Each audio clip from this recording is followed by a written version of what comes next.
The Lord spoke to Moses in the wilderness of Sinai, in the tent of meeting, on the first day of the second month in the second year after the Israelites had come out of Egypt, saying, Take a census of the entire congregation of the Israelites by their families, by their fathers' households, listing every male by name, one by one.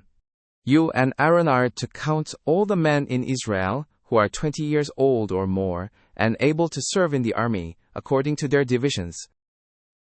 With you shall be a man from each tribe, each one the head of his family. Here are the names of the men who will assist you. From Reuben, Elizur, son of Shedeur.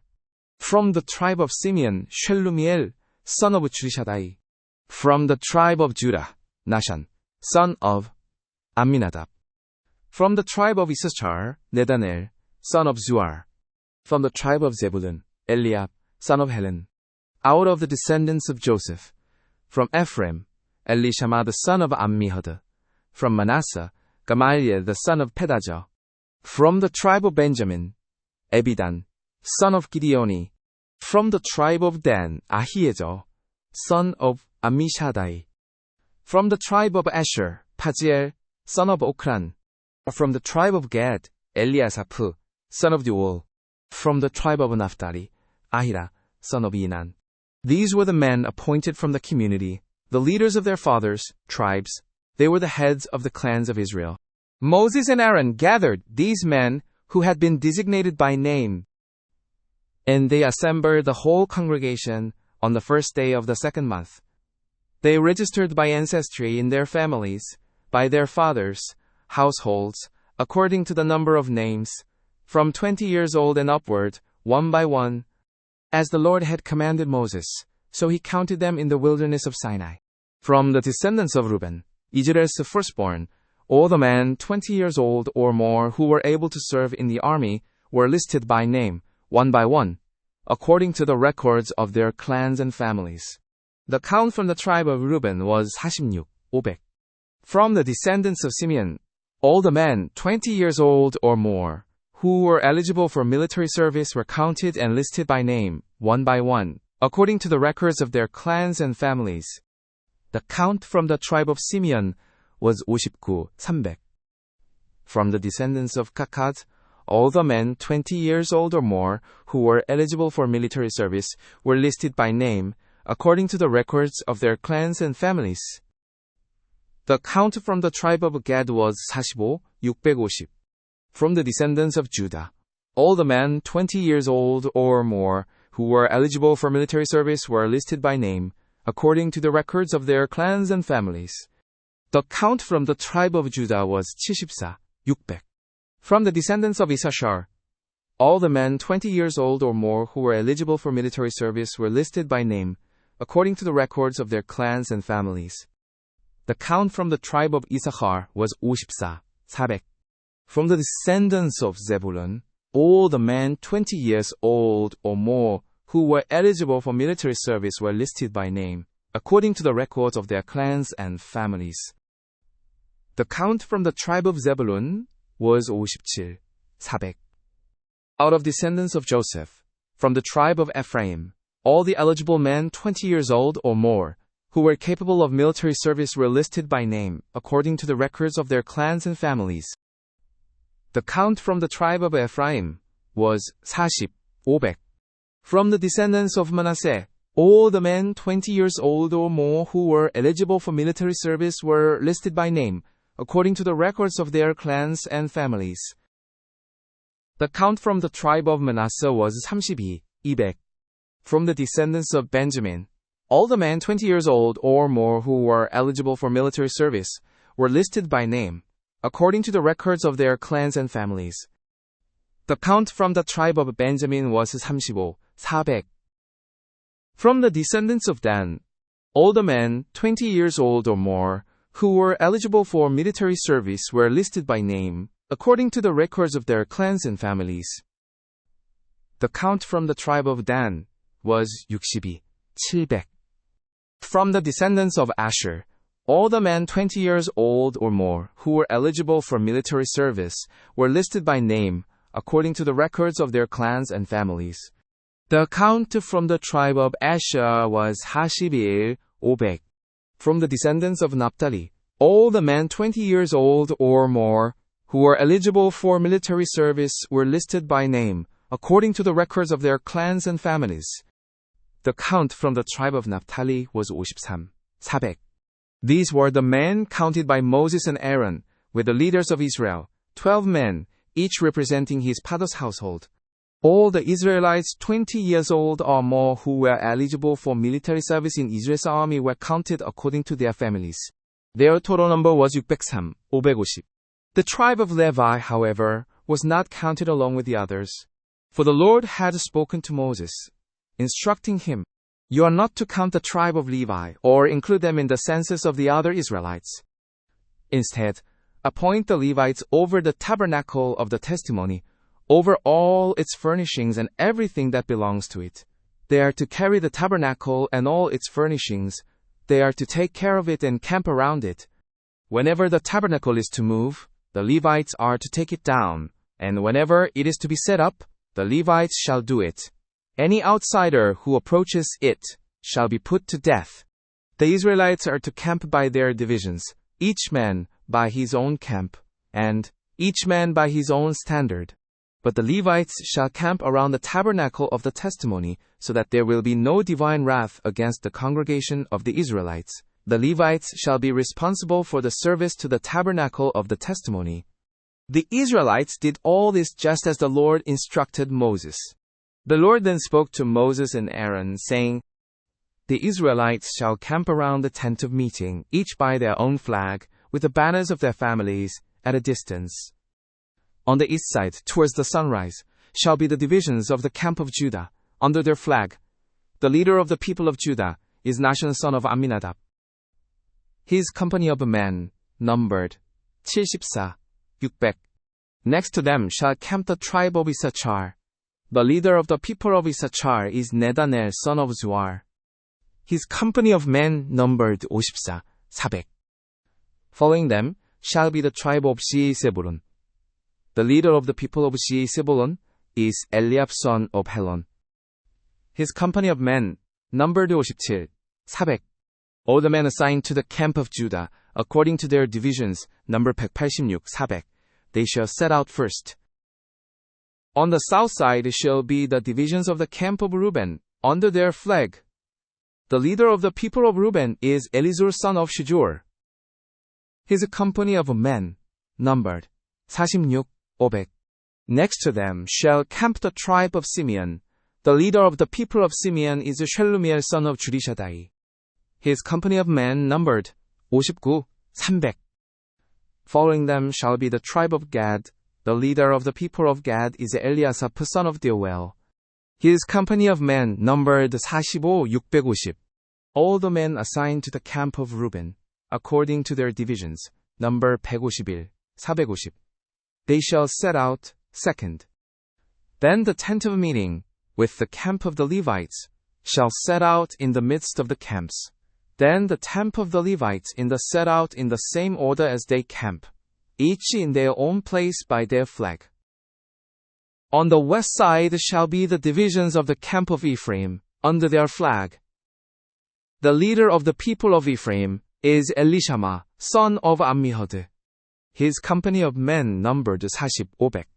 Next to them shall be the tribe of Manasseh. The leader of the people of Manasseh is Gamaliel, son of Pedazah. His company of men numbered 32, 200. Following them shall be the tribe of Benjamin. The leader of the people of Benjamin is Abidan, son of Gideoni. His company of men numbered 35, 400. All the men assigned to the camp of Ephraim, according to their divisions, number 108, 100. They shall set out third. On the north side shall be the divisions of the camp of Dan, under their flag. The leader of the people of Dan is Ahiezer, son of Ammishadai. His company of men numbered 62, 700. Next to them shall camp the tribe of Asher. The leader of the people of Asher is Paziel, son of Okran. His company of men numbered 41, 500. Following them shall be the tribe of Naphtali. The leader of the people of Naphtali is Ahira, son of Anan. His company of men numbered 53, 400. all the men assigned to the camp of that number, 157, 600, they shall set out last, under their flags. These are the Israelites, counted according to their families.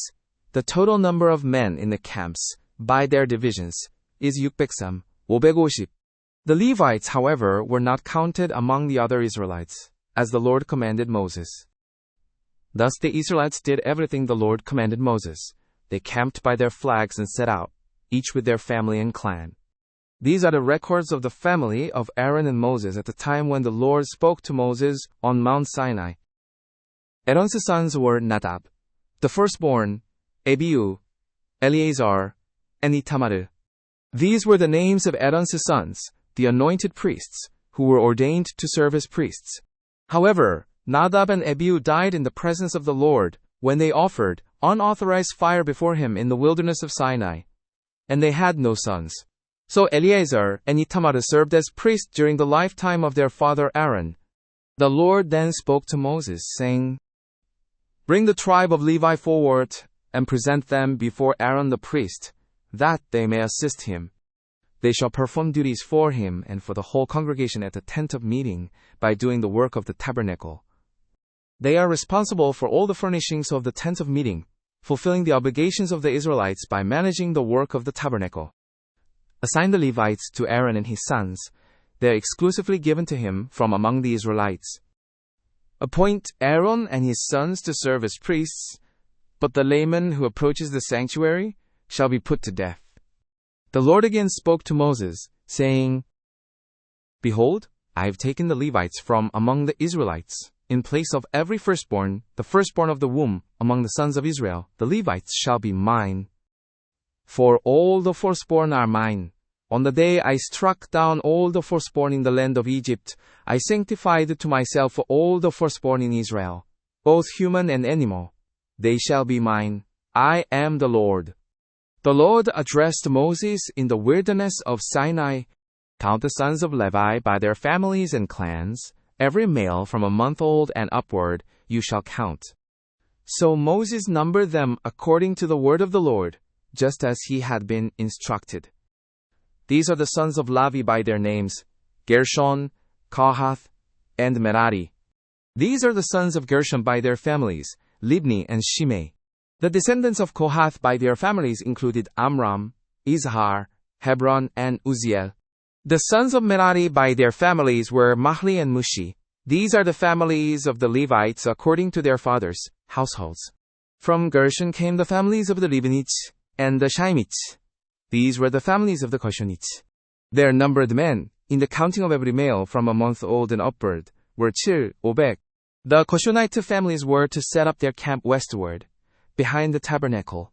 The leader of the fathers' households of the Gershonites was Eliasaph the son of Lael. The duties of the sons of Gershon in the tent of meeting included the tabernacle and the tent, its covering and the curtain for the entrance of the tent of meeting, and the curtains of the courtyard, the curtain for the entrance of the courtyard surrounding the tabernacle and the altar, and its ropes, according to all the service concerning them. From Kohath came the families of the Amlamite, the Izharite, the Hebronite, and the Ozirite. These were the families of the Kohathites. In the counting of every male from a month old and upward, there were 600, responsible for the duties of the sanctuary. The families of Kohath's descendants were to camp on the southern side of the tabernacle. The leader of the fathers' households of the Kohathite families was Elizaphan, the son of Uzziel. Their duties included the ark, the table, the lampstand, the altars, the utensils of the sanctuary with which they minister, the curtain, and all the service concerning them. Eleazar, the son of Aaron the priest, was the head of the leaders of Levi, overseeing those who performed the duties of the sanctuary. From Merari came the families of the Mahritz and the Moshitz. These were the families of Merari. Their numbered men in the counting of every male from a month old and upward were 600. The leader of the fathers' households of the families of Merari was Zuriel the son of Abihail. They were to camp on the north side of the tabernacle. The duties assigned to the sons of Merari included the framework of the tabernacle, its bars, its pillars, its bases, all its equipment, and all the service concerning them, and the pillars around the courtyard, with their bases, their pegs, and their cords. Those who were to camp in front of the tabernacle eastward, in front of the tent of meeting toward the sunrise, were Moses and Aaron and his sons, performing the duties of the sanctuary for the obligation of the sons of Israel. But the layman coming near was to be put to death. All the numbered men of the Levites, whom Moses and Aaron counted at the command of the Lord, by their families, every male from a month old and upward, were 22,000. Then the Lord instructed Moses, "Count every firstborn male of the sons of Israel from a month old and upward, and make a list of their names. And you shall take the Levites from me, I am the Lord, in exchange for all the firstborn among the sons of Israel, and the cattle of the Levites in substitution for all the firstborn among the cattle of the sons of Israel." So Moses counted all the firstborn among the sons of Israel, just as the Lord had instructed him. And all the firstborn males, by the number of names from a month old and upward, were 273. The Lord then addressed Moses, saying, "Take the Levites in substitution for all the firstborn among the sons of Israel, and the cattle of the Levites in place of their cattle, and the Levites shall be mine, I am the Lord.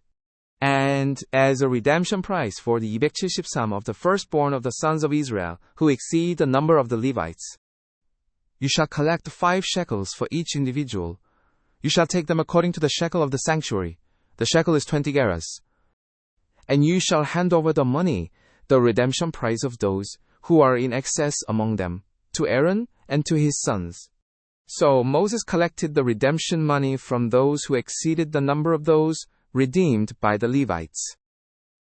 From the firstborn of the sons of Israel, he collected the money in terms of the shekel of the sanctuary, 365. Then Moses gave the redemption money to Aaron and to his sons, at the command of the Lord, just as the Lord had instructed Moses. The Lord then spoke to Moses and Aaron, saying, "Take a census of the Kohathite branch of the Levites, by their families, and their fathers' households. Count all the men from 30 to 50 years old, who are eligible to serve in the work at the tent of meeting. This is the duty of the Kohathites in the tent of meeting, the care of the most holy things. When the camp is to move, Aaron and his sons shall enter and take down the shielding curtain, and cover the ark of the covenant with it. Then they shall cover it with a durable leather, and spread a cloth of violet over that, and insert the carrying poles. Over the table of the presence they shall spread a violet cloth, and place on it the dishes, pans, sacrificial bowls, and the jugs for the drink offering.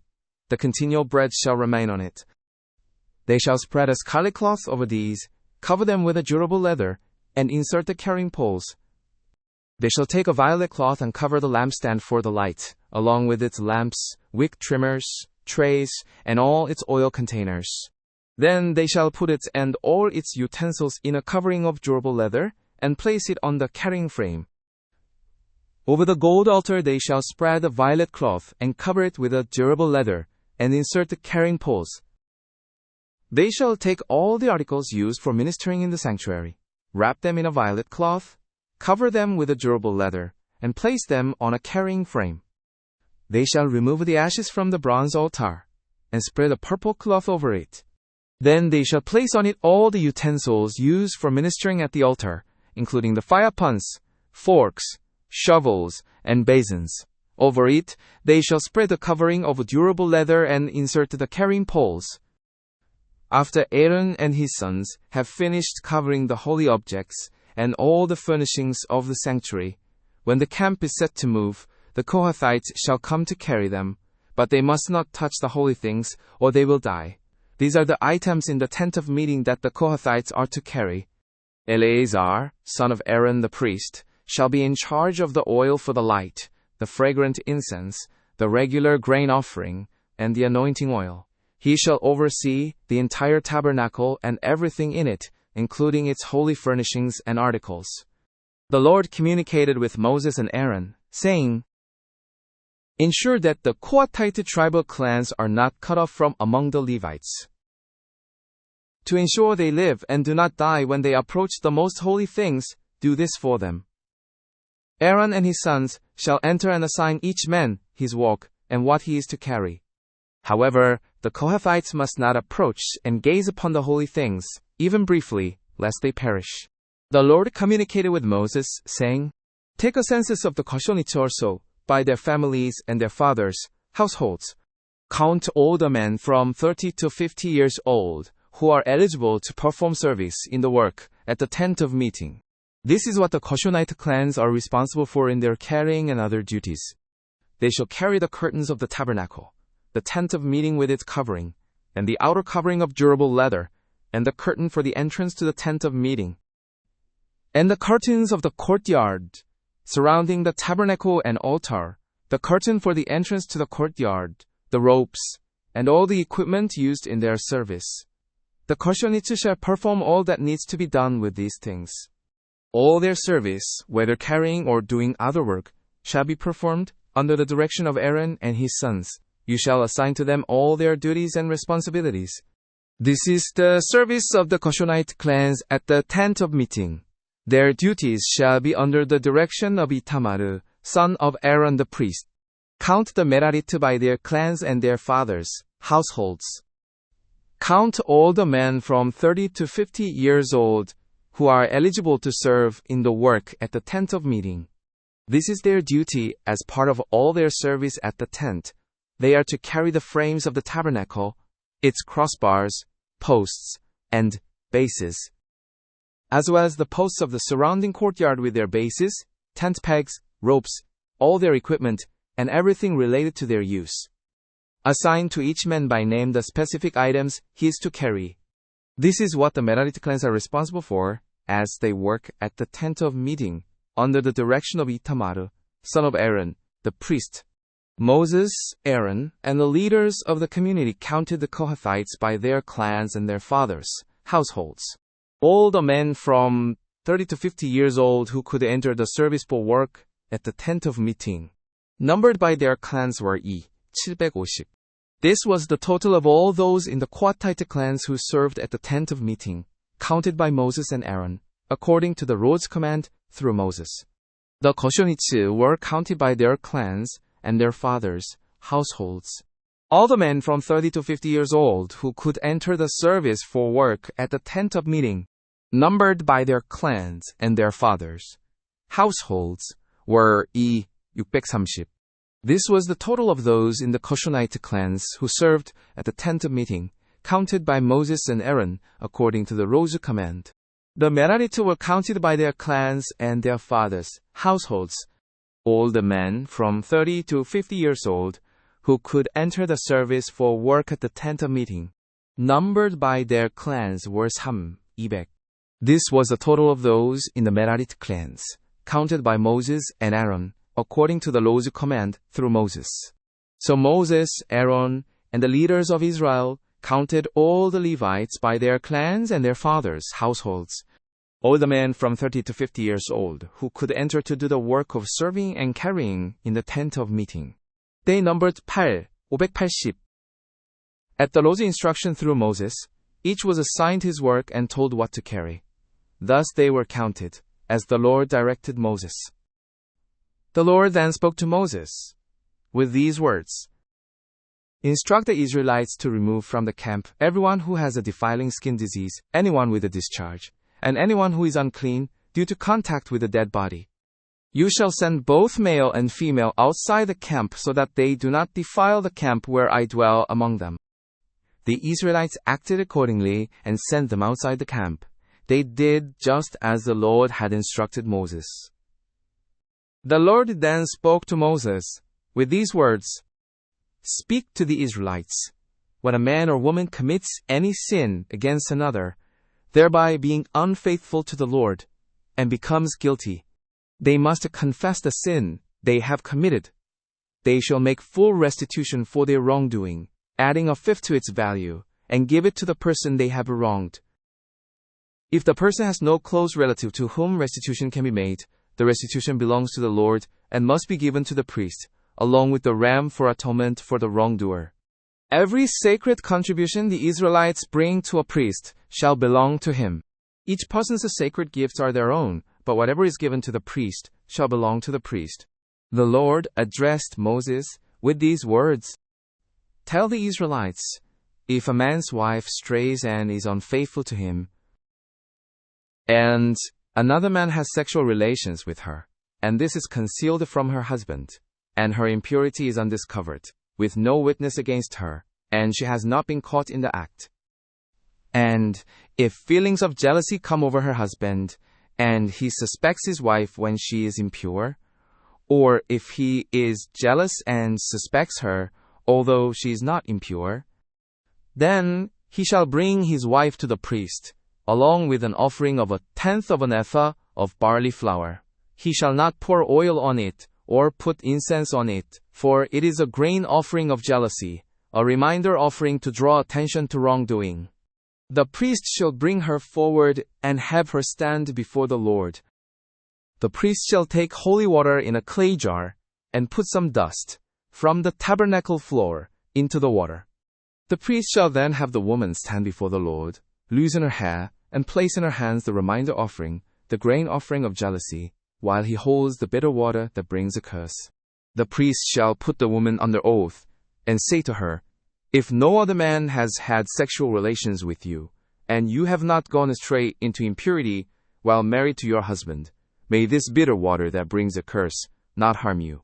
But if you have gone astray while married to your husband and have made yourself impure by having sexual relations with a man other than your husband, then the priest shall have the woman swear an oath of the curse, and he shall say to her, 'May the Lord make you a curse among your people when he causes your womb to miscarry and your abdomen to swell. May this water that brings a curse enter your body to make your abdomen swell and your womb miscarry.' And the woman shall say, 'Amen, so be it.' The priest shall write these curses on a scroll, and wash them off into the bitter water. He shall make the woman drink the bitter water that brings a curse, and this water that brings a curse will enter her and cause a bitterness. The priest shall take the grain offering of jealousy from her hands, wave it before the Lord, and bring it to the altar. The priest shall take a handful of the grain offering as a memorial offering, and burn it on the altar. After that, he shall make the woman drink the water. If she has made herself impure and been unfaithful to her husband, the water that brings a curse will enter her, causing her abdomen to swell and her womb to miscarry, and she will become a curse among her people. But if the woman has not made herself impure and is clean, she will be cleared of guilt and will be able to conceive children. This is the law of jealousy when a wife goes astray and defiles herself while married to her husband. Or when feelings of jealousy come over a man, and he suspects his wife, the priest shall have her stand before the Lord and apply this entire law to her. The man will be free of guilt, but the woman shall bear the consequences of her guilt. The Lord then spoke to Moses once more, saying, "Speak to the Israelites and tell them, when a man or woman makes a special vow, the vow of a Nazirite to dedicate themselves to the Lord, they must abstain from wine and strong drink. They shall not drink vinegar made from wine or strong drink, nor shall they consume grape juice or eat fresh or dried grapes.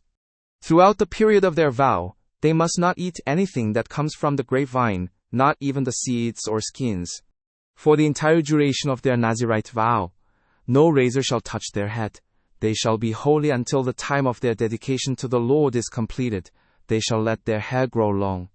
During the period of their dedication to the Lord, the Nazirite must not go near a dead person. They must not make themselves unclean for their father, mother, brother, or sister when they die, because the symbol of their consecration to God is upon their head. Throughout their period of dedication, they are holy to the Lord.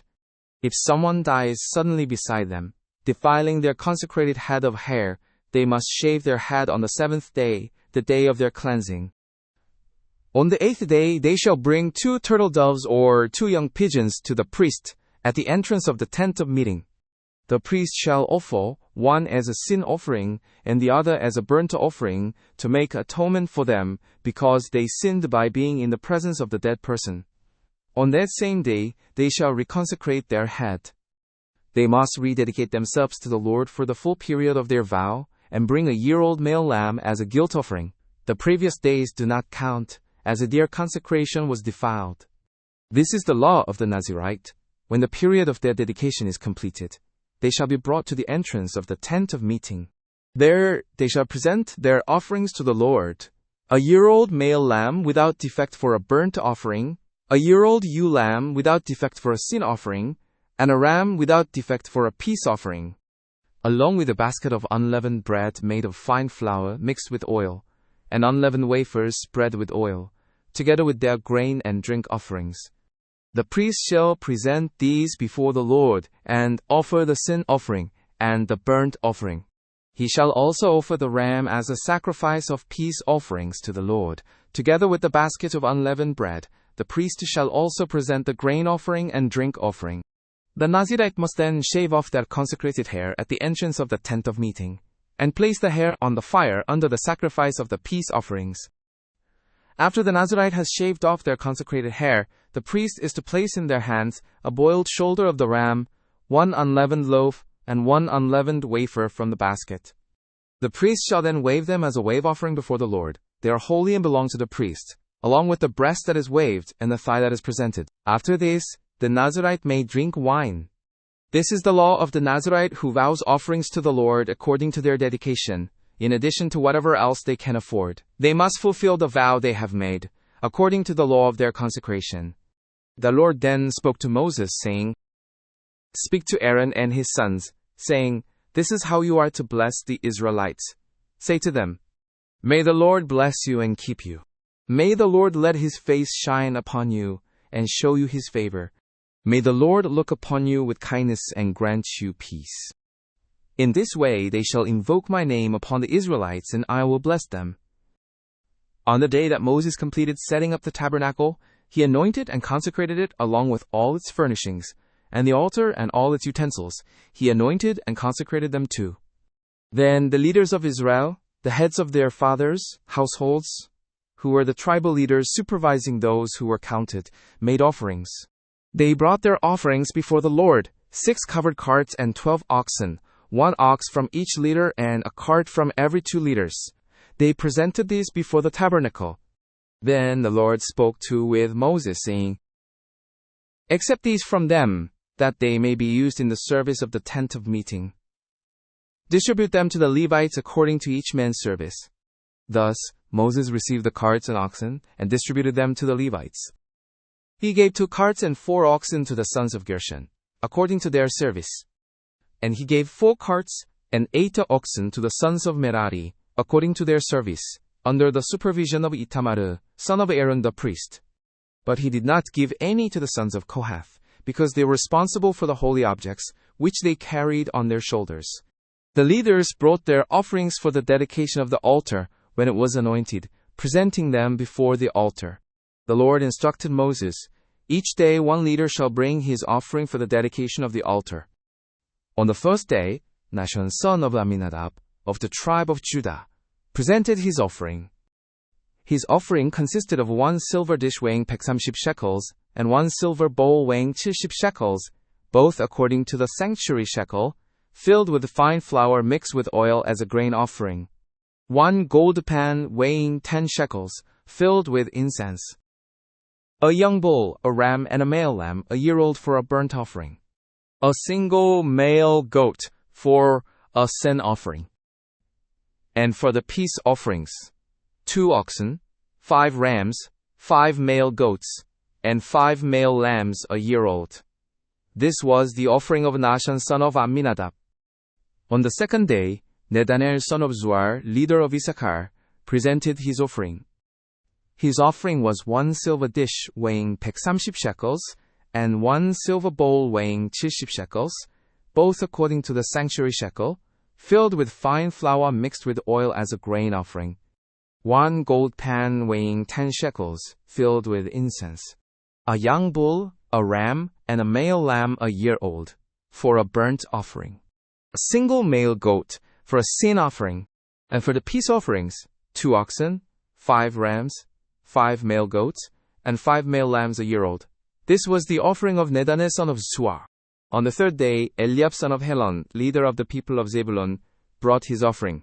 His offering was 1 silver dish weighing 130 shekels, and 1 silver bowl weighing 70 shekels, both according to the sanctuary shekel, filled with fine flour mixed with oil as a grain offering. 1 gold pan weighing 10 shekels, filled with incense.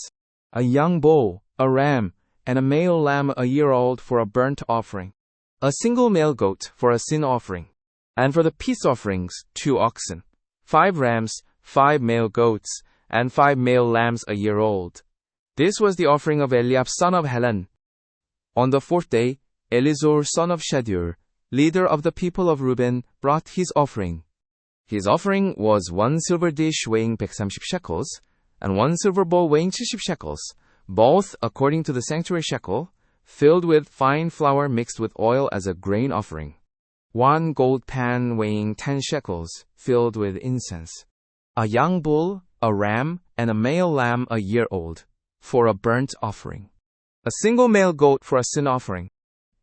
And for the peace offerings, 2 oxen, 5 rams, 5 male goats, and 5 male lambs a year old. This was the offering of Elizur son of Shedeur. On the 5th day, Shelumiel son of Zurishaddai, leader of the people of Simeon, brought his offering. His offering was 1 silver dish weighing 130 shekels, and 1 silver bowl weighing 70 shekels, both according to the sanctuary shekel, filled with fine flour mixed with oil as a grain offering. 1 gold pan weighing 10 shekels, filled with incense. A young bull, a ram, and a male lamb a year old for a burnt offering. A single male goat for a sin offering. And for the peace offerings, 2 oxen, 5 rams, 5 male goats, and 5 male lambs a year old. This was the offering of Shelumiel son of Zurishaddai. On the 6th day, Eliasaph son of Deuel, leader of the people of Gad, brought his offering. His offering was 1 silver dish weighing 130 shekels, and 1 silver bowl weighing 70 shekels, both according to the sanctuary shekel, filled with fine flour mixed with oil as a grain offering. 1 gold pan weighing 10 shekels, filled with incense. A young bull, a ram, and a male lamb a year old for a burnt offering. A single male goat for a sin offering. And for the peace offerings, 2 oxen, 5 rams, 5 male goats, and 5 male lambs a year old. This was the offering of Eliasaph son of Deuel. On the 7th day, Elishama, son of Ammihud, leader of the people of Ephraim, brought his offering. His offering was 1 silver dish weighing 130 shekels, and 1 silver bowl weighing 70 shekels, both according to the sanctuary shekel, filled with fine flour mixed with oil as a grain offering. 1 gold pan weighing 10 shekels, filled with incense. A young bull, a ram, and a male lamb a year old for a burnt offering. A single male goat for a sin offering. And for the peace offerings, 2 oxen, 5 rams, 5 male goats, and 5 male lambs a year old. This was the offering of Elishama son of Ammihud. On the 8th day, Gamaliel son of Pedahzur, leader of the people of Manasseh, brought his offering. His offering was 1 silver dish weighing 130 shekels, and 1 silver bowl weighing 70 shekels, both according to the sanctuary shekel, filled with fine flour mixed with oil as a grain offering. 1 gold pan weighing 10 shekels, filled with incense. A young bull, a ram, and a male lamb a year old for a burnt offering. A single male goat for a sin offering. And for the peace offerings, 2 oxen, 5 rams, 5 male goats, and 5 male lambs a year old. This was the offering of Gamaliel son of Pedahzur. On the 9th day, Abidan son of Gideoni, leader of the people of Benjamin, brought his offering. His offering was 1 silver dish weighing 130 shekels, and 1 silver bowl weighing 70 shekels, both according to the sanctuary shekel, filled with fine flour mixed with oil as a grain offering. 1 gold pan weighing 10 shekels, filled with incense. A young bull, a ram, and a male lamb a year old for a burnt offering. A single male goat for a sin offering. And for the peace offerings, 2 oxen, 5 rams, 5 male goats, and 5 male lambs a year old. This was the offering of Abidan son of Gideoni. On the 10th day, Ahiezer son of Ammishaddai, leader of the people of Dan, brought his offering.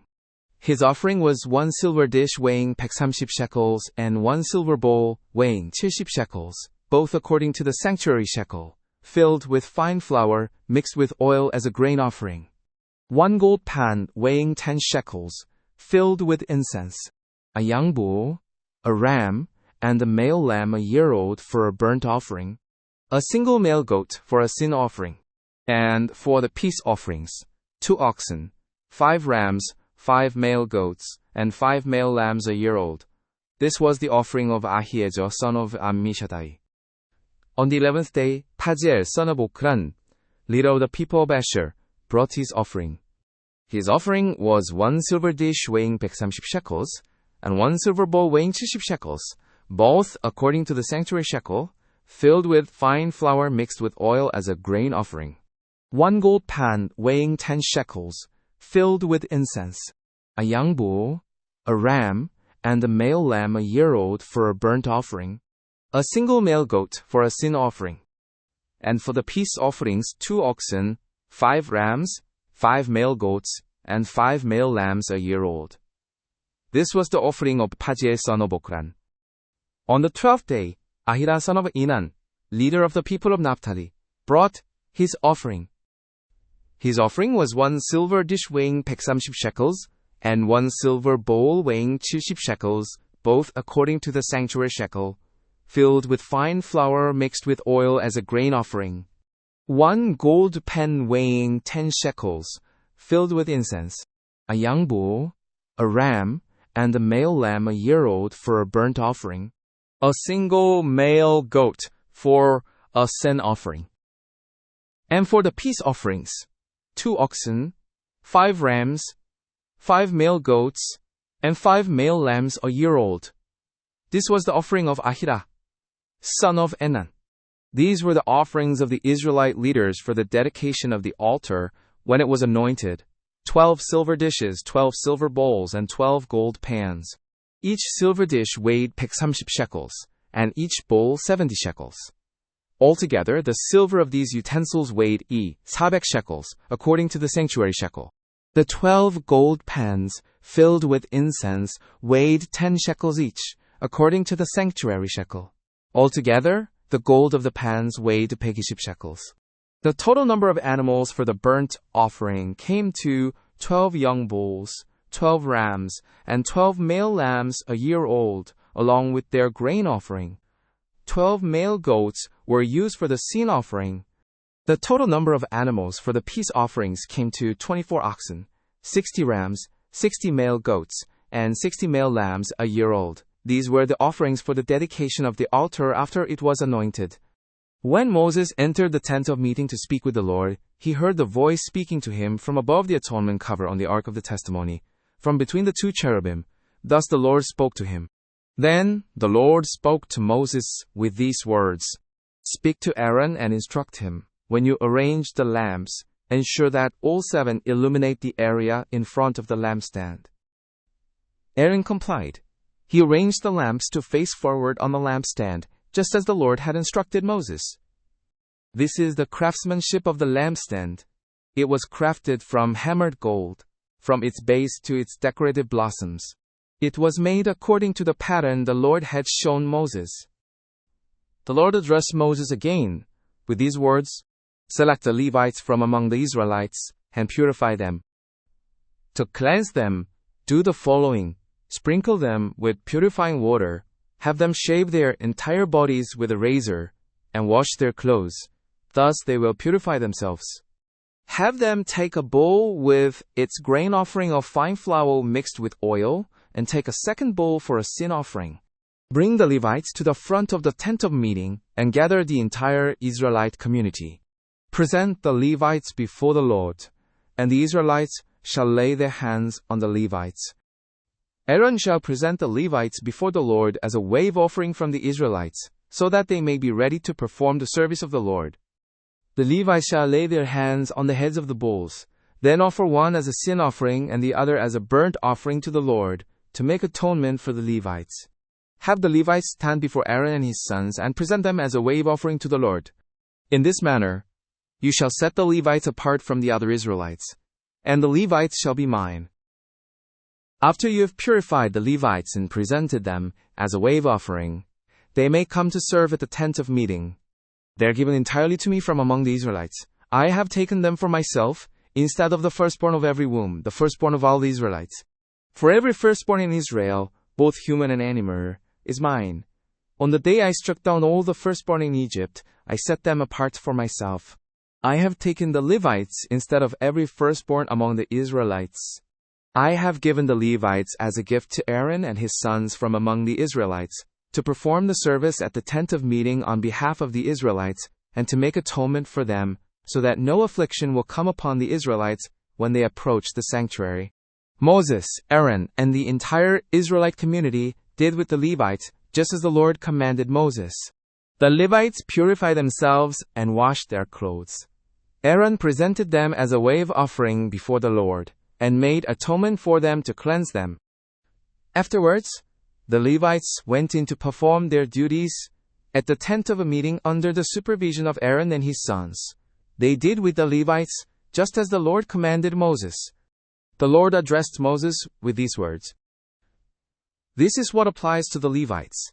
From 25 years old and upwards, they shall enter to perform service in the work of the tent of meeting. But at the age of 50, they shall retire from regular service and work no longer.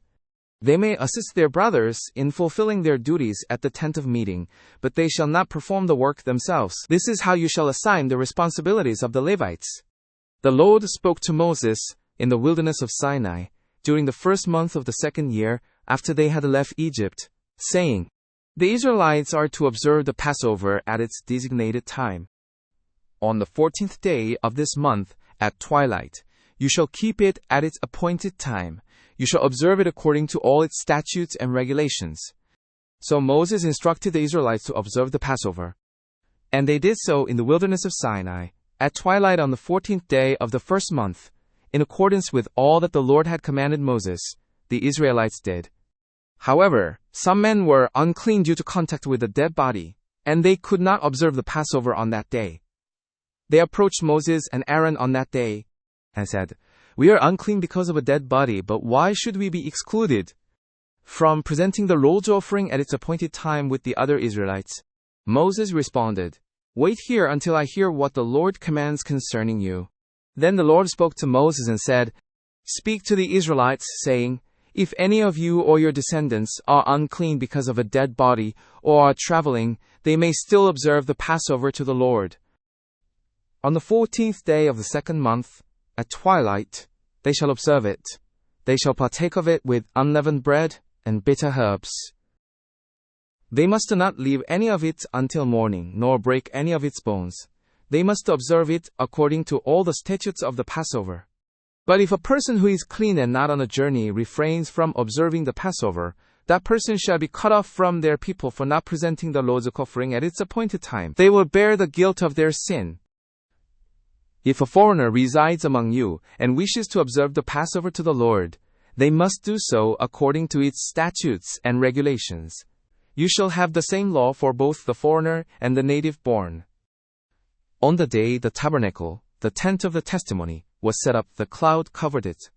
From evening until morning, the cloud over the tabernacle appeared as fire. This was the regular pattern. The cloud covered it by day, and by night, it appeared as fire. Whenever the cloud lifted from above the tent, the Israelites would set out, and wherever the cloud settled, there the Israelites would camp. At the Lord's command, the Israelites would set out, and at his command, they would camp. As long as the cloud stayed over the tabernacle, they remained encamped. Even when the cloud lingered over the tabernacle for many days, the Israelites obeyed the Lord's command and did not set out. If sometimes the cloud was over the tabernacle for only a few days, at the Lord's command they would camp, and then at his command they would set out. If the cloud remained only from evening until morning, when it lifted in the morning, they would set out. Whether by day or by night, whenever the cloud lifted, they would set out. Whether it was 2 days, a month, or a year that the cloud stayed over the tabernacle, the Israelites remained encamped and did not set out, but when it lifted, they would set out. At the Lord's command, they camped, and at the Lord's command, they set out. They obeyed the Lord's instructions, in accordance with his command through Moses. The Lord then spoke to Moses, saying, Craft 2 trumpets of hammered silver for yourself. Use them for summoning the congregation and for breaking camp. When both trumpets are blown, the whole assembly shall gather before you at the entrance of the tent of meeting. If only one trumpet is blown, then the leaders, the heads of the clans of Israel, shall assemble before you. When an alarm is sounded, the camps stationed on the east side shall set out. When an alarm is sounded a second time, the camps on the south side shall set out. An alarm is to be sounded for them to break camp. To convene the assembly, blow the trumpets, but do not sound an alarm. The sons of Aaron, the priests, shall blow the trumpets. This shall be a lasting ordinance for you throughout your generations. When you go to war in your land against an enemy who oppresses you, sound an alarm with the trumpets. Then you will be remembered by the Lord your God, and be rescued from your enemies. On your days of rejoicing, your appointed festivals, and at the beginning of your months, you shall blow the trumpets over your burnt offerings and fellowship offerings, and they shall be a memorial before your God. I am the Lord your God. On the 20th day of the second month in the second year, the cloud lifted from above the tabernacle of the covenant law. The Israelites set out from the wilderness of Sinai and traveled from place to place until the cloud settled in the wilderness of Paran. They set out for the first time at the Lord's command through Moses. The banner of the camp of Judah set out first by their divisions, with Nahshon son of Amminadab in command. Nethanel son of Zoar led the division of the tribe of Issachar. Eliab son of Helon led the division of the tribe of Zebulun. Then the tabernacle was dismantled, and the Gershonites and Merarites who carried it set out. The banner of the camp of Reuben set out next by their divisions, with Elizur son of Shedir in command. Shelumiel son of Zurishaddai led the division of the tribe of Simeon. Eliasaph son of Deuel led the division of the tribe of Gad. Then the Kohathites set out, carrying the holy objects. The tabernacle was to be set up before their arrival. The banner of the camp of Ephraim set out next by their divisions, with Elishama son of Ammihud in command. Gamaliel son of Pedahzur led the division of the tribe of Manasseh. And Abidan son of Gideoni led the division of the tribe of Benjamin. Finally, the banner of the camp of Dan, which formed the rear guard for all the camps, set out by their divisions, with Ahiezer son of Ammishaddai in command. Pazel son of Okran led the division of the tribe of Asher. German of Azar Anja. Ahira son of Enan led the division of the tribe of Naphtali. This was the marching order for the Israelite divisions as they set out. Moses said to Hobab son of Reuel, the Midianite, Moses, father-in-law, we are setting out to the place which the Lord has promised to give us. Come with us, and we will treat you well, for the Lord has promised good things to Israel. He replied, I will not go. I am returning to my own land and my own people. Moses urged, please do not leave us. You know where we should camp in the wilderness, and you can be our guide. If you come with us, we will share with you whatever good things the Lord grants us. So they set out from the mountain of the Lord and traveled for 3 days. The ark of the covenant of the Lord went ahead of them during those 3 days to find a resting place for them. The Lord's cloud was above them by day as they set out from the camp. Whenever the ark set out, Moses said, Rise up, Lord, may your enemies be scattered and your foes flee before you. Whenever it came to rest, he said, Return, Lord, to the many thousands of Israel. The people began to grumble about their misfortunes in the hearing of the Lord.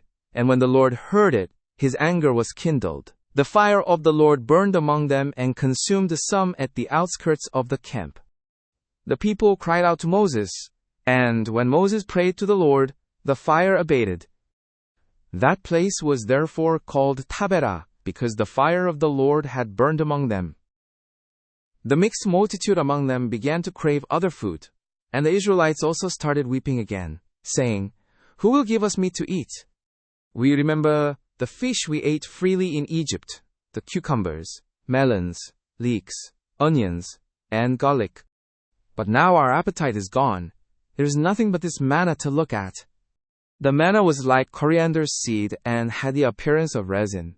The people went about gathering it and ground it in mills or crushed it in mortars. They boiled it in pots and made it into cakes, and it tasted like something made with olive oil. When the dew fell on the camp at night, the manna would come down with it. Moses heard the people of every family weeping at the entrance of their tents. The Lord's anger was greatly aroused, and Moses was troubled. Moses said to the Lord, "Why have you brought this trouble upon your servant? Why have I not found favor in your eyes, that you lay the burden of all these people on me? Did I conceive all these people? Did I give birth to them, that you should say to me, 'Carry them in your arms as a nurse carries a nursing infant, to the land you promised their ancestors'? Where am I to find meat to give to all these people? They keep wailing to me, 'Give us meat to eat.' I am unable to bear the responsibility of all these people alone. It is too overwhelming for me. If this is how you are going to treat me, please kill me now, if I have found favor in your eyes, and do not let me see my own ruin." The Lord said to Moses, "Gather for me 70 men of the elders of Israel, whom you know to be the elders of the people and their officers. Bring them to the tent of meeting, and have them stand there with you. I will come down and speak with you there, and I will take some of the Spirit that is on you and put it on them. They will share the burden of the people with you, so that you will not have to carry it alone. Tell the people, 'Consecrate yourselves for tomorrow, and you shall eat meat, for you have wept in the hearing of the Lord, saying, Who will give us meat to eat? We were better off in Egypt. Therefore, the Lord will give you meat, and you shall eat. You shall eat it not just for 1 day, or 2 days, or 5, 10, or 20 days, but for a whole month, until it comes out of your nostrils and becomes loathsome to you, because you have rejected the Lord who is among you and have wailed before him, saying, Why did we ever leave Egypt?' Moses said, 'Here I am among 600,000 men on foot, and you say, I will give them meat to eat for a whole month. Would there be enough if flocks and herds were slaughtered for them? Would there be enough if all the fish in the sea were caught for them?' The Lord said to Moses, 'Is there any limit to the Lord's power? Now you shall see whether my word will come true for you or not.' So Moses went out and told the people what the Lord had said. He gathered 70 elders of the people and had them stand around the tent. Then the Lord came down in the cloud and spoke to him, and took some of the Spirit that was on him and placed it on the 70 elders. When the spirits rested on them, they prophesied, but did not do so again. However, 2 men had remained in the camp.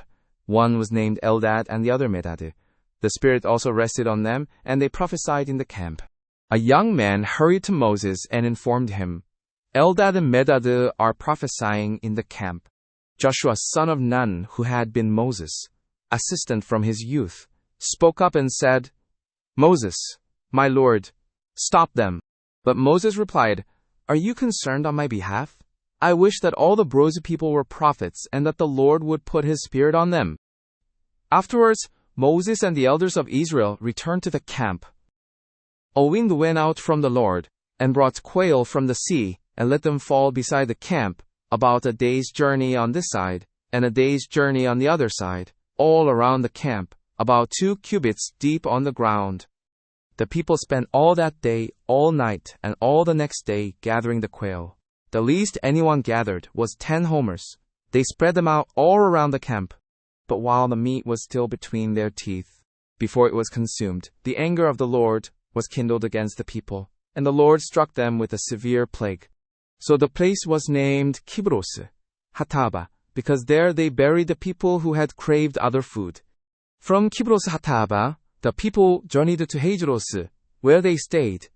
Miriam and Aaron spoke against Moses on account of the Cushite woman he had married, for indeed he had married a Cushite. They said, "Has the Lord spoken only through Moses? Has he not spoken through us as well?"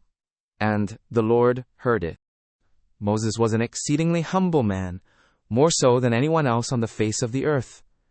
Suddenly, the Lord said to Moses, Aaron, and Miriam, "Come out to the tent of meeting, all 3 of you." So they went out. The Lord descended in a pillar of cloud and stood at the entrance of the tent. He called Aaron and Miriam, and when they both stepped forward, he said, "Hear my words. If there is a prophet among you, I, the Lord, will reveal myself to them in visions, and speak to them in dreams. This is not the case with my servant Moses. He is faithful in all my house. With him I speak face to face, clearly and not in riddles. He beholds the form of the Lord. Why, then, were you not afraid to speak against my servant Moses?" The anger of the Lord burned against them, and he departed. When the cloud lifted from above the tent, Miriam's skin became leprous, as white as snow. Aaron turned toward her and saw she had a defiling skin disease. Aaron said to Moses, "O my Lord, I beg you, do not hold this sin against us, for we have acted foolishly and sinned. Please, do not let her be like a stillborn infant, whose flesh is half eaten away at birth." So Moses earnestly pleaded with the Lord, "Please, God, heal her." The Lord replied to Moses, "If her father had spit in her face, would she not be in disgrace for 7 days? Confine her outside the camp for 7 days. After that, she may be brought back." So Miriam was confined outside the camp for 7 days, and the people did not move on until she was brought back. Afterwards, the people left Hazeros and camped in the wilderness of Paran. Then the Lord spoke to Moses, and said, "Send men to explore the land of Canaan, which I am giving to the Israelites. You shall send the men from each of their fathers' tribes, each one a leader among them." So at the Lord's command, Moses sent them from the wilderness of Paran, all of them leaders of the Israelites. These were their names. From the tribe of Reuben, Shammua son of Zakuru. From Simeon's tribe, Shaphat son of Hori. From Judah's tribe, Caleb son of Jephunneh. From Issachar's tribe, Igal son of Joseph. From Ephraim's tribe, Hoshea son of Nun. From Benjamin's tribe, Palti son of Leph. From Zebulun's tribe, Gaddiel son of Sodi. From the tribe of Manasseh, which is part of Joseph, Gadi son of Susi. From Dan's tribe, Ammiel son of Zemulli. From Asher's tribe, Seso son of Michael. From Naphtali's tribe, Nabi son of Bopi. From Gad's tribe, Juel the son of Machi. These are the men Moses sent to explore the land. Moses also gave Hoshea son of Nun the name Joshua. When Moses sent them to explore the land of Canaan, he instructed them, "Go up through the Negev, and then into the hill country. See what the land is like, and whether the people who dwell there are strong or weak, few or many. What kind of land do they inhabit? Is it good or bad? What are the towns like? Are they unwalled or fortified? And how is the soil?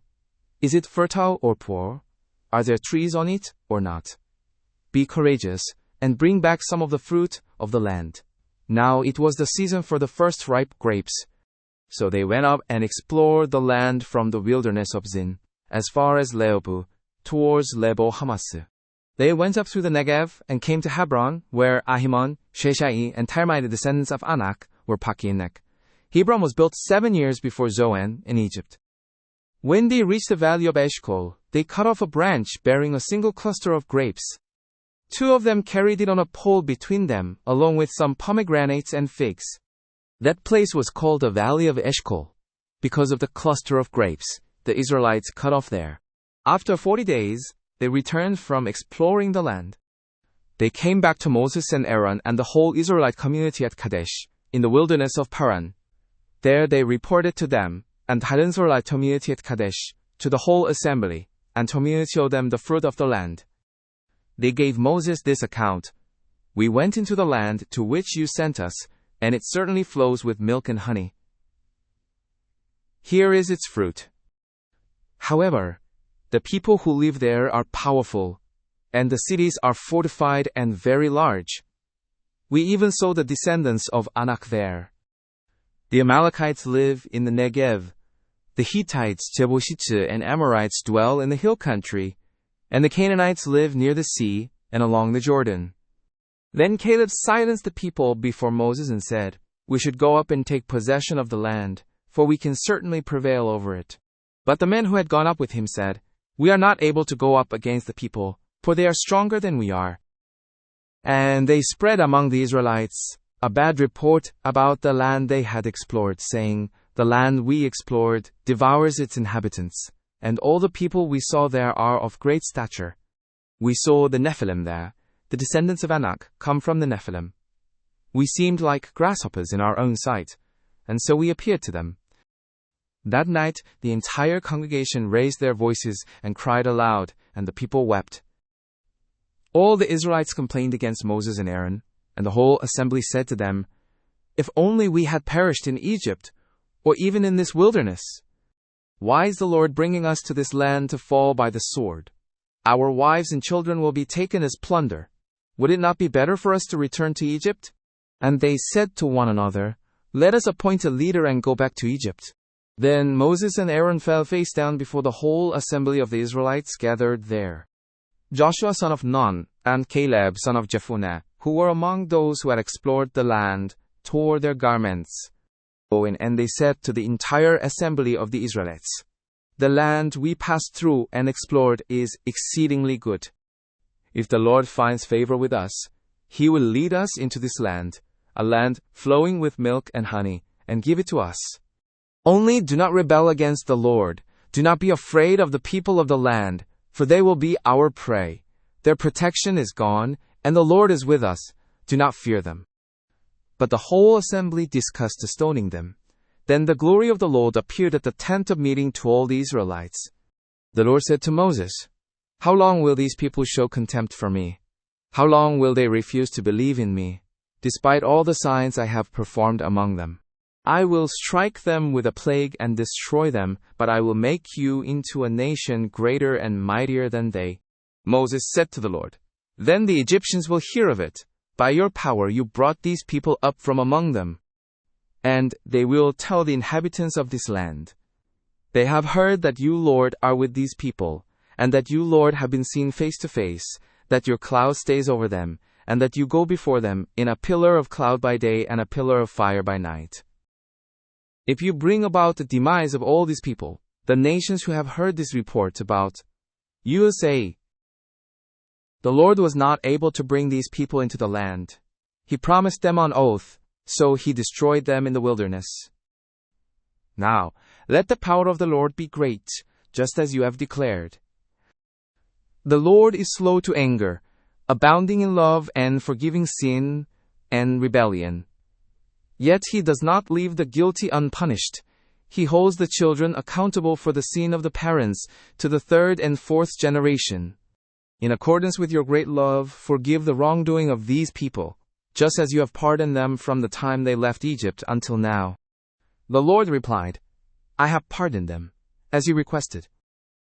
Nevertheless, as surely as I live, and as the glory of the Lord fills the whole earth, not one of those who witness my glory and the signs I performed in Egypt and in the wilderness yet disobeyed me and tested me 10 times. Not one of them will ever see the land I promised on oath to their ancestors. Those who have shown contempt for me will not see it. But because my servant Caleb has a different spirit and follows me wholeheartedly, I will bring him into the land he explored, and his descendants will inherit it. Since the Amalekites and the Canaanites are living in the valleys, turn back tomorrow and set out towards the wilderness, along the route to the Red Sea." The Lord spoke Moses and Aaron, saying, "How long will this wicked community grumble against me? I have heard the complaints of these discontented Israelites. So tell them, 'As surely as I live, declares the Lord, I will do to you just as you have spoken. In this wilderness your bodies will fall, every one of you 20 years old or more, who was counted in the census and who has complained against me. None of you will enter the land I swore to make your home, except for Caleb, son of Jephunneh, and Joshua, son of Nun. As for your children whom you said would be taken as plunder, I will bring them in to enjoy the land you have rejected. However, your bodies will meet their end in this wilderness. Your children will be shepherds here for 40 years, enduring the consequences of your unfaithfulness until the last of your bodies lies in the wilderness. For 40 years, 1 year for each of the 40 days you explore the land, you will bear the consequences of your sins and know what it is like to have me against you. I, the Lord, have spoken, and I will surely do these things to this entire rebellious community, which has banded together against me. They will meet their end in this wilderness. Here they will perish." So the men Moses had sent to explore the land, who returned and made the whole community grumble against him by spreading a negative report about it. These men who were responsible for spreading the negative report about the land were struck down and died of a plague before the Lord. Of the men who went to explore the land, only Joshua, son of Nun, and Caleb, son of Jephunneh, remained alive. When Moses reported this to all the Israelites, they mourned greatly. Early the next morning they set out for the highest point in the hill country, saying, "Now we are ready to go up to the land the Lord promised. Indeed, we have sinned." But Moses said, "Why are you going against the Lord's command? This will not succeed. Do not proceed, for the Lord is not with you. You will face defeat at the hands of your enemies, for the Amalekites and the Canaanites will confront you there. Since you have turned away from the Lord, He will not support you, and you will fall by the sword." Nevertheless, in their presumption they went up towards the highest point in the hill country, though neither Moses nor the ark of the Lord's covenant departed from the camp. Then the Amalekites and the Canaanites who lived in that hill country came down and attacked them, and scattered them as far as Hormah. Then the Lord spoke to Moses and said, "Speak to the Israelites and tell them, when you enter the land where you are to dwell, which I am giving to you, and you offer to the Lord a sacrifice by fire, a burnt offering or a sacrifice to fulfill a special vow, or as a voluntary offering or during your appointed festivals, to create a pleasing aroma to the Lord from the herd or the flock. Then the one who presents his offering shall present to the Lord a grain offering of the tenth of an ephah, the quarter of the finest flour, mixed with a quarter of a hin spire, the oil. And you shall prepare wine for the drink offering, a quarter of a hin, with the burnt offering, or for the sacrifice, for each lamb. For a ram you shall prepare as a grain offering 2/10 of an ephah of fine flour, mixed with a third of a hin of oil. And for the drink offering, you shall offer a third of a hin of wine, as a pleasing aroma to the Lord. When you prepare a bull as a burnt offering, or a sacrifice to fulfill a special vow, or as a fellowship offering to the Lord, then you shall present with the bull a grain offering of 3/10 of an ephah of fine flour, mixed with half a hin of oil. And you shall offer as a drink, offering half a hin of wine, as an offering by fire, a pleasing aroma to the Lord. This is how it shall be done for each bull, ram, lamb, or goat. According to the number you prepare, so you shall do for each one. EGT1 TV. Everyone who is native-born must do these things in this manner, when presenting an offering by fire, as a pleasing aroma to the Lord. Whenever a foreigner resides with you or is among you throughout your generations and wishes to make an offering by fire, as a pleasing aroma to the Lord, they shall do as you do. The assembly shall have the same statute for you and for the foreigner residing among you. It shall be a lasting ordinance throughout your generations. As you are, so shall the foreigner be before the Lord. One law and one ordinance shall apply to both you and the foreigner residing among you. The Lord addressed Moses, "Speak to the Israelites and tell them, when you enter the land to which I am bringing you, and you eat of the food of the land, you shall present a portion as an offering to the Lord. From the first of your ground meal you shall present a loaf as an offering from the threshing floor, so you shall present it. From the first of your ground meal you shall give to the Lord an offering throughout your generations.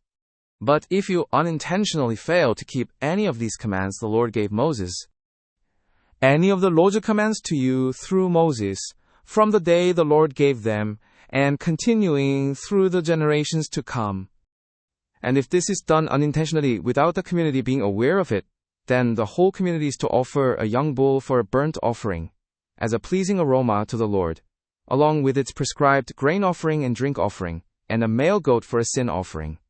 The priest shall make atonement for the entire Israelite community, and they will be forgiven, for it was not intentional and they have presented to the Lord, for they are wrong, a food offering and a sin offering. The whole Israelite community and the foreigners residing among them will be forgiven, for all the people were involved in the unintentional wrong. If an individual sins unintentionally, that person must bring a year-old female goat for a sin offering.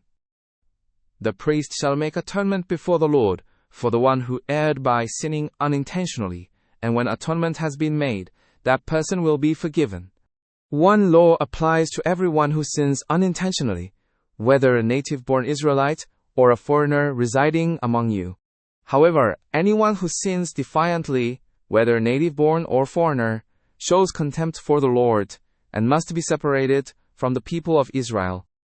Because they have rejected the Lord's word and violated his commands, they must surely be separated. Their guilt remains on them.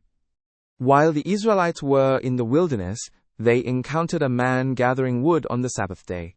Those who found him gathering wood brought him to Moses, Aaron, and the whole assembly, and they kept him in custody, because it had not been decided what should be done to him. Then the Lord said to Moses, "The man must be put to death. The whole assembly shall stone him outside the camp." So the assembly took him outside the camp and executed him by stoning, as the Lord commanded Moses. The Lord addressed Moses, "Speak to the Israelites and tell them to make tassels on the corners of their garments throughout their generations, and to put a blue cord on each tassel. These tassels will be for you to look at and remember all the commands of the Lord, that you may obey them and not follow your own hearts and eyes, which lead you to stray. Then you will remember to obey all my commands and will be dedicated to your God. I am the Lord your God, who delivered you from Egypt to be your God."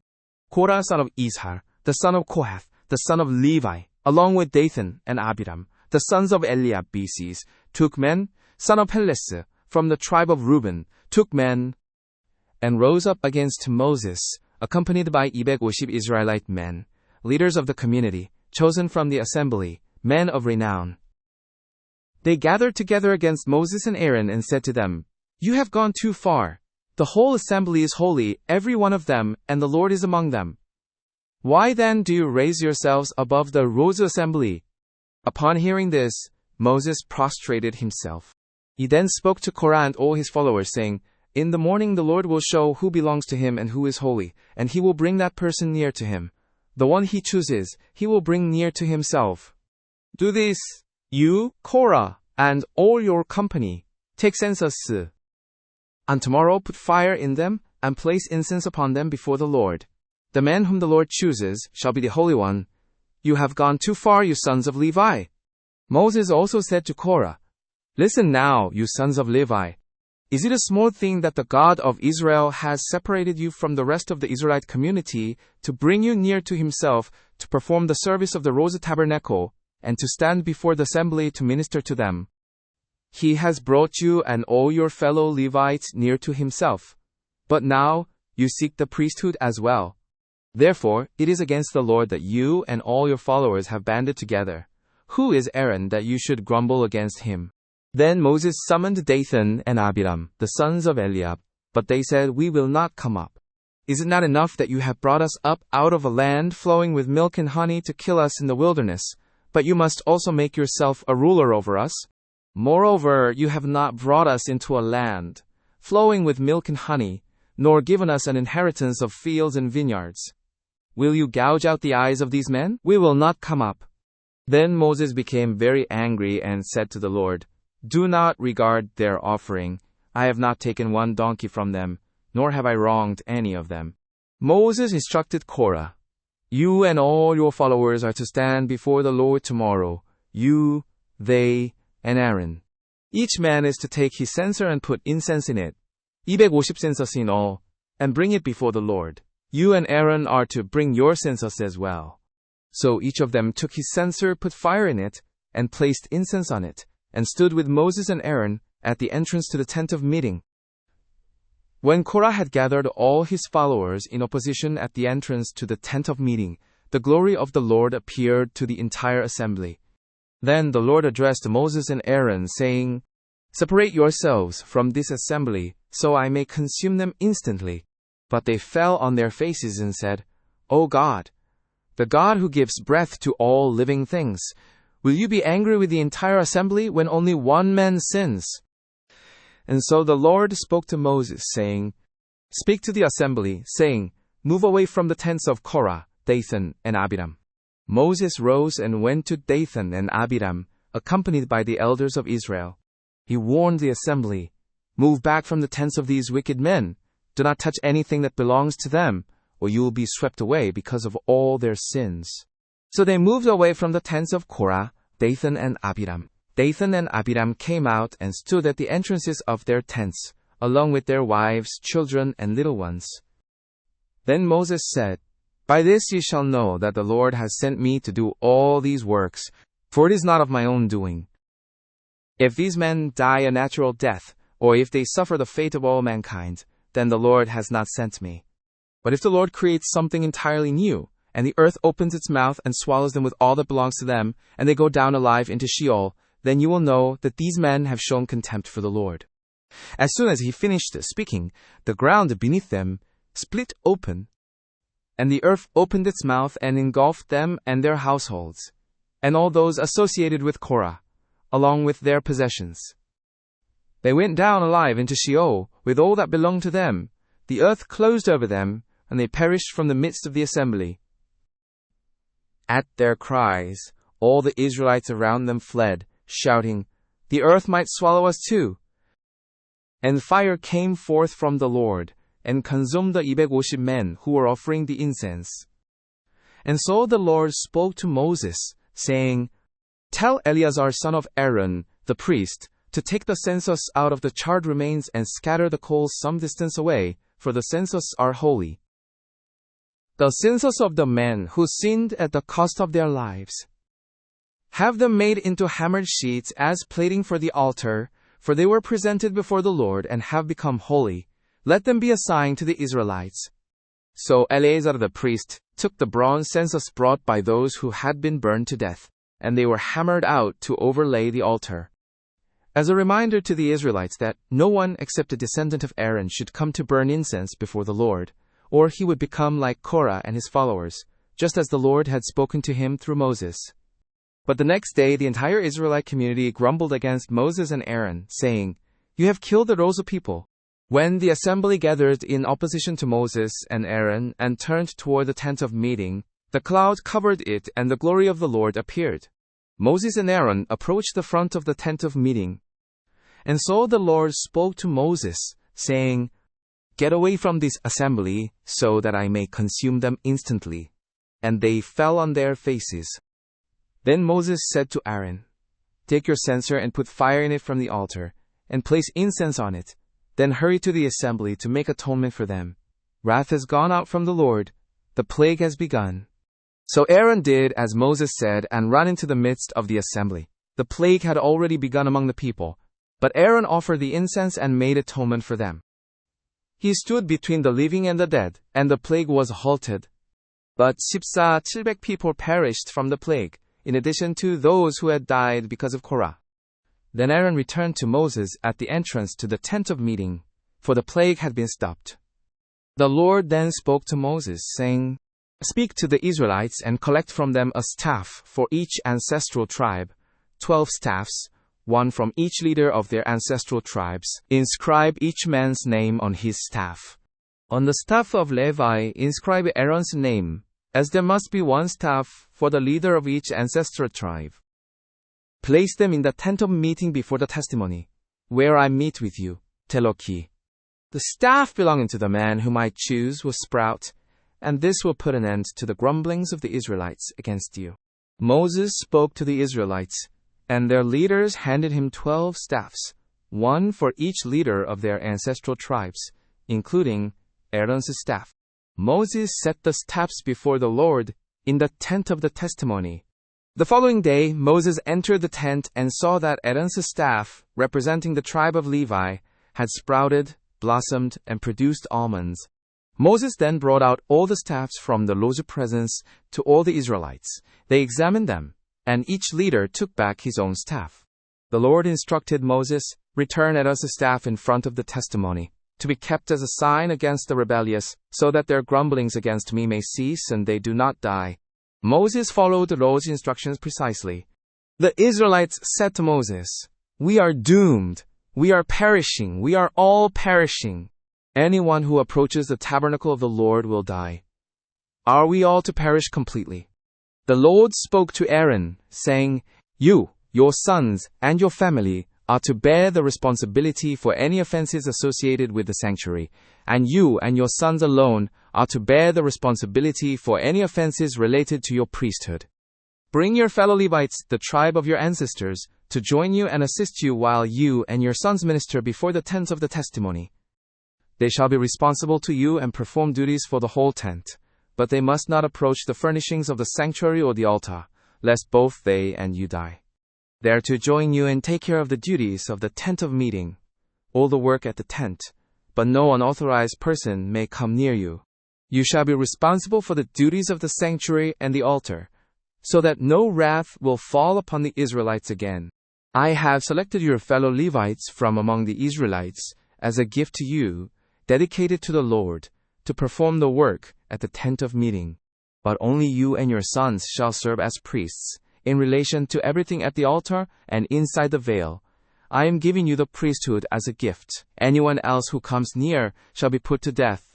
Then the Lord said to Aaron, I have put you in charge of my offerings. All the holy gifts the Israelites present to me, I give to you and your sons as your portion, a permanent share. This shall be yours from the most holy offerings, kept from the fire. From all their gifts, whether grain, sin, or guilt offerings, they are most holy to you and your sons. Eat it as something most holy. Every male shall eat it, regard it as holy. This also is yours. Whatever is set aside from the gifts of all the wave offerings of the Israelites, I give them to you and your sons and daughters as a perpetual share. Everyone in your household who is ceremonially clean may eat it. I give you all the best of the fresh olive oil, and all the best of the fresh wine and grain, the firstfruits they give to the Lord. The first ripe fruits of all that is in their land, which they bring to the Lord, shall be yours. Everyone in your household who is clean may eat it. Everything devoted to the Lord in Israel shall be yours. The first offspring of every womb, both human and animal, that is offered to the Lord is yours. But you must redeem every firstborn son, and the firstborn of unclean animals. When they are a month old, you must redeem them at the redemption price of 5 shekels of silver, according to the sanctuary shekel, which is 20 gerahs. But the firstborn of a cow, a sheep, or a goat, you shall not redeem. They are holy. Sprinkle their blood on the altar, and burn their fat as a food offering, a pleasing aroma to the Lord. Their meat shall be yours, just as the breast of the wave offering and the right thigh are yours. All the offerings of the holy gifts, which the Israelites present to the Lord, I give to you and your sons and daughters as a perpetual share. It is an everlasting covenant of salt before the Lord, for both you and your descendants. The Lord said to Aaron, You shall have no inheritance in their land, nor own any portion among them. I am your portion and your inheritance among the Israelites. To the Levites I give all the tithes in Israel as their inheritance in return for the work they do while serving at the tent of meeting. From now on the Israelites must not approach the tent of meeting, or they will bear the consequences of their sin and will die. Only the Levites shall perform the service of the tent of meeting and bear their own guilt. This is a lasting ordinance for the generations to come. They will have no inheritance among the Israelites. Instead, I give to the Levites as their inheritance the tithes that the Israelites present as an offering to the Lord. That is why I have said concerning them, They shall have no inheritance among the Israelites. The Lord then spoke to Moses, saying, Tell the Levites, when you receive from the Israelites the tithe I give you as your inheritance, you must offer 1/10 of that tithe as a contribution to the Lord. Your offering will be credited to you as grain from the threshing floor or juice from the wine vat.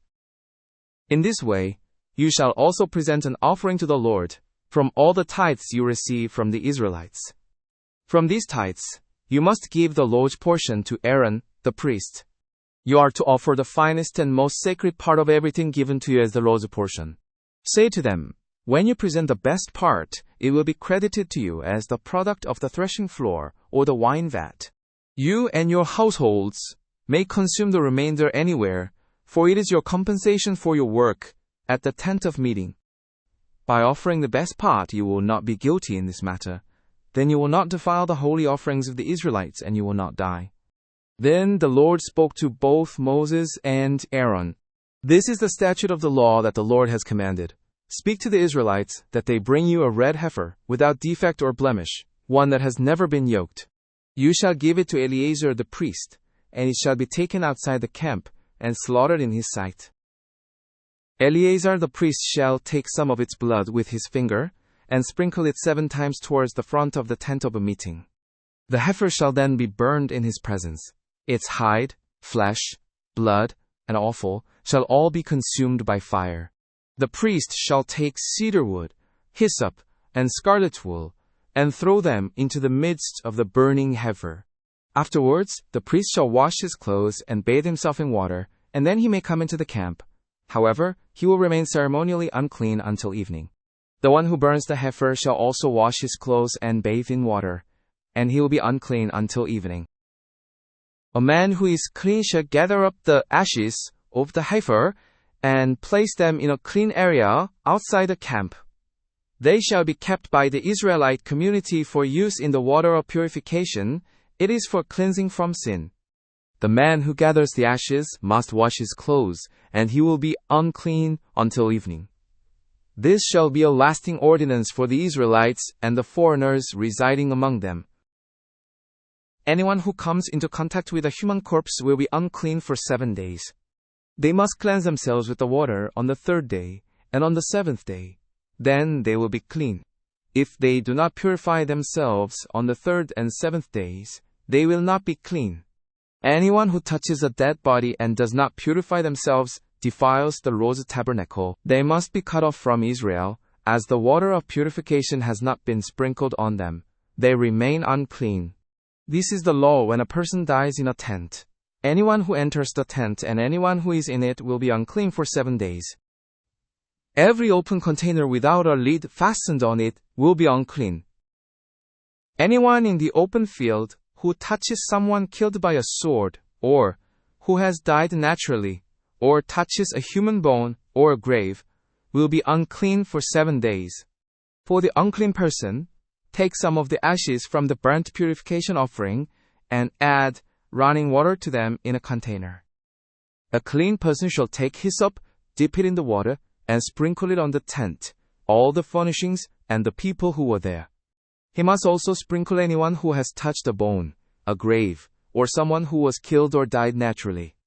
The clean person shall sprinkle the unclean on the 3rd and 7th days, and on the 7th day he shall purify them. They must wash their clothes and bathe in water, and by evening they will be clean. But if the unclean person does not purify themselves, they must be cut off from the assembly, for they have defiled the sanctuary of the Lord. The water of purification has not been sprinkled on them, and they are unclean. This shall be a lasting ordinance for them. The one who sprinkles the water of purification must wash his clothes, and anyone who touches the water of purification will be unclean until evening. Anything that an unclean person touches becomes unclean, and anyone who touches it will be unclean until evening. In the 1st month, the entire Israelite congregation arrived at the wilderness of Zin, and they stayed at Kadesh. Miriam died there and was buried. There was no water for the community, and they gathered against Moses and Aaron. The people contended with Moses and said, "If only we had perished when our brethren perished before the Lord. Why have you brought the Lord's people into this wilderness, where we and our livestock are at risk of perishing? Why did you bring us up out of Egypt to this dreadful place? It is not a place of grain, figs, vines, or pomegranates, and there is no water to drink." Moses and Aaron went from the assembly to the entrance of the tent of meeting and fell on their faces, and the glory of the Lord appeared to them. The Lord then spoke to Moses, saying, "Take the staff, and you and your brother Aaron gather the assembly.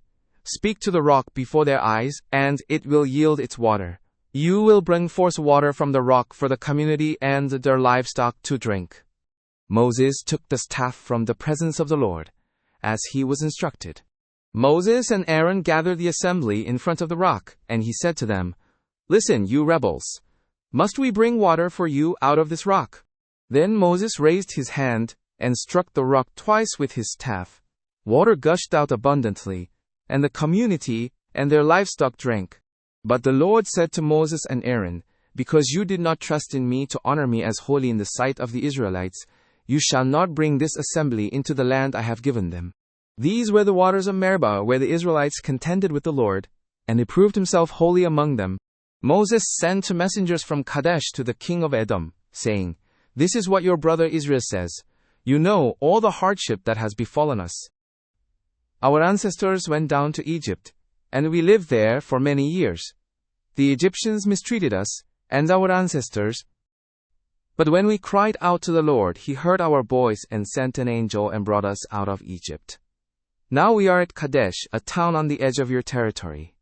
Please let us pass through your land. We will not go through any field or vineyards, or drink water from any well. We will travel along the king's highway, and not turn to the right or the left, until we have passed through your territory. But Edom replied, You shall not pass through here. If you try, we will come out against you with the sword. The Israelites said to him, We will go along the main road, and if we or our livestock drink any of your water, we will pay for it. We only wish to pass through on foot, nothing more. But he said, You shall not pass through.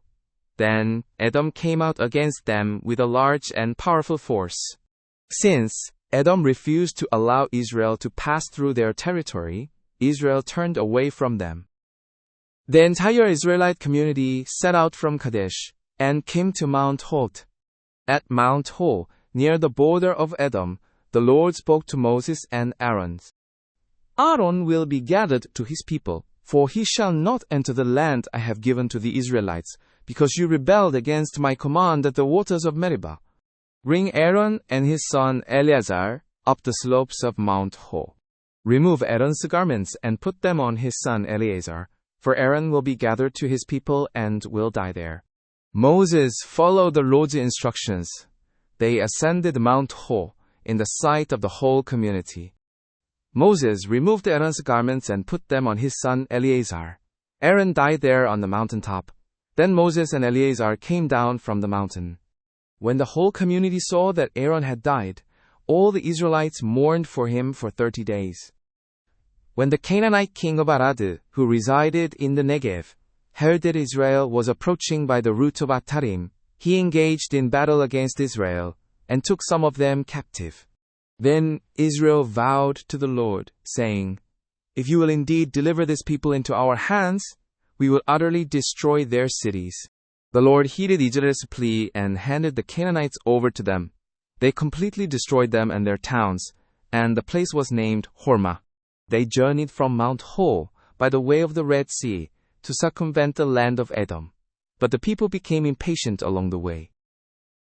The people spoke against God and Moses, saying, Why have you brought us up out of Egypt to perish in the wilderness?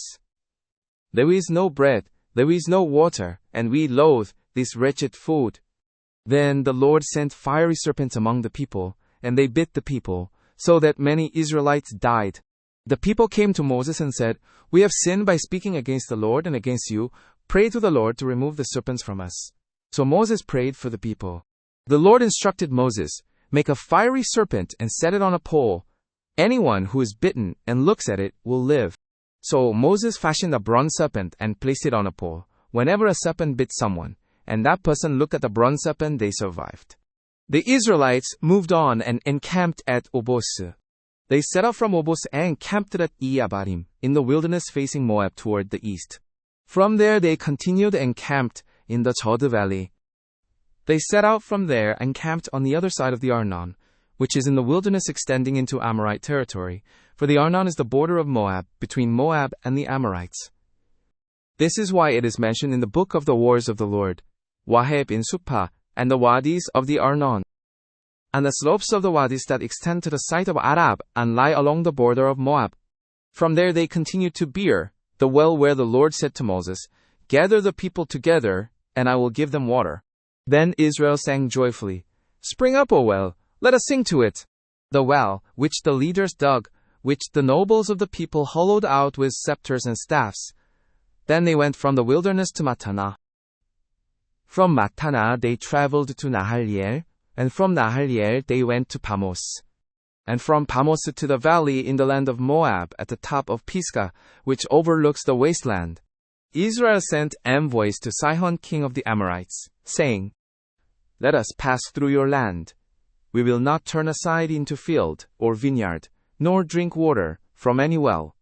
We will travel along the king's highway until we have passed through your territory. But Sihon would not allow Israel to pass through his territory.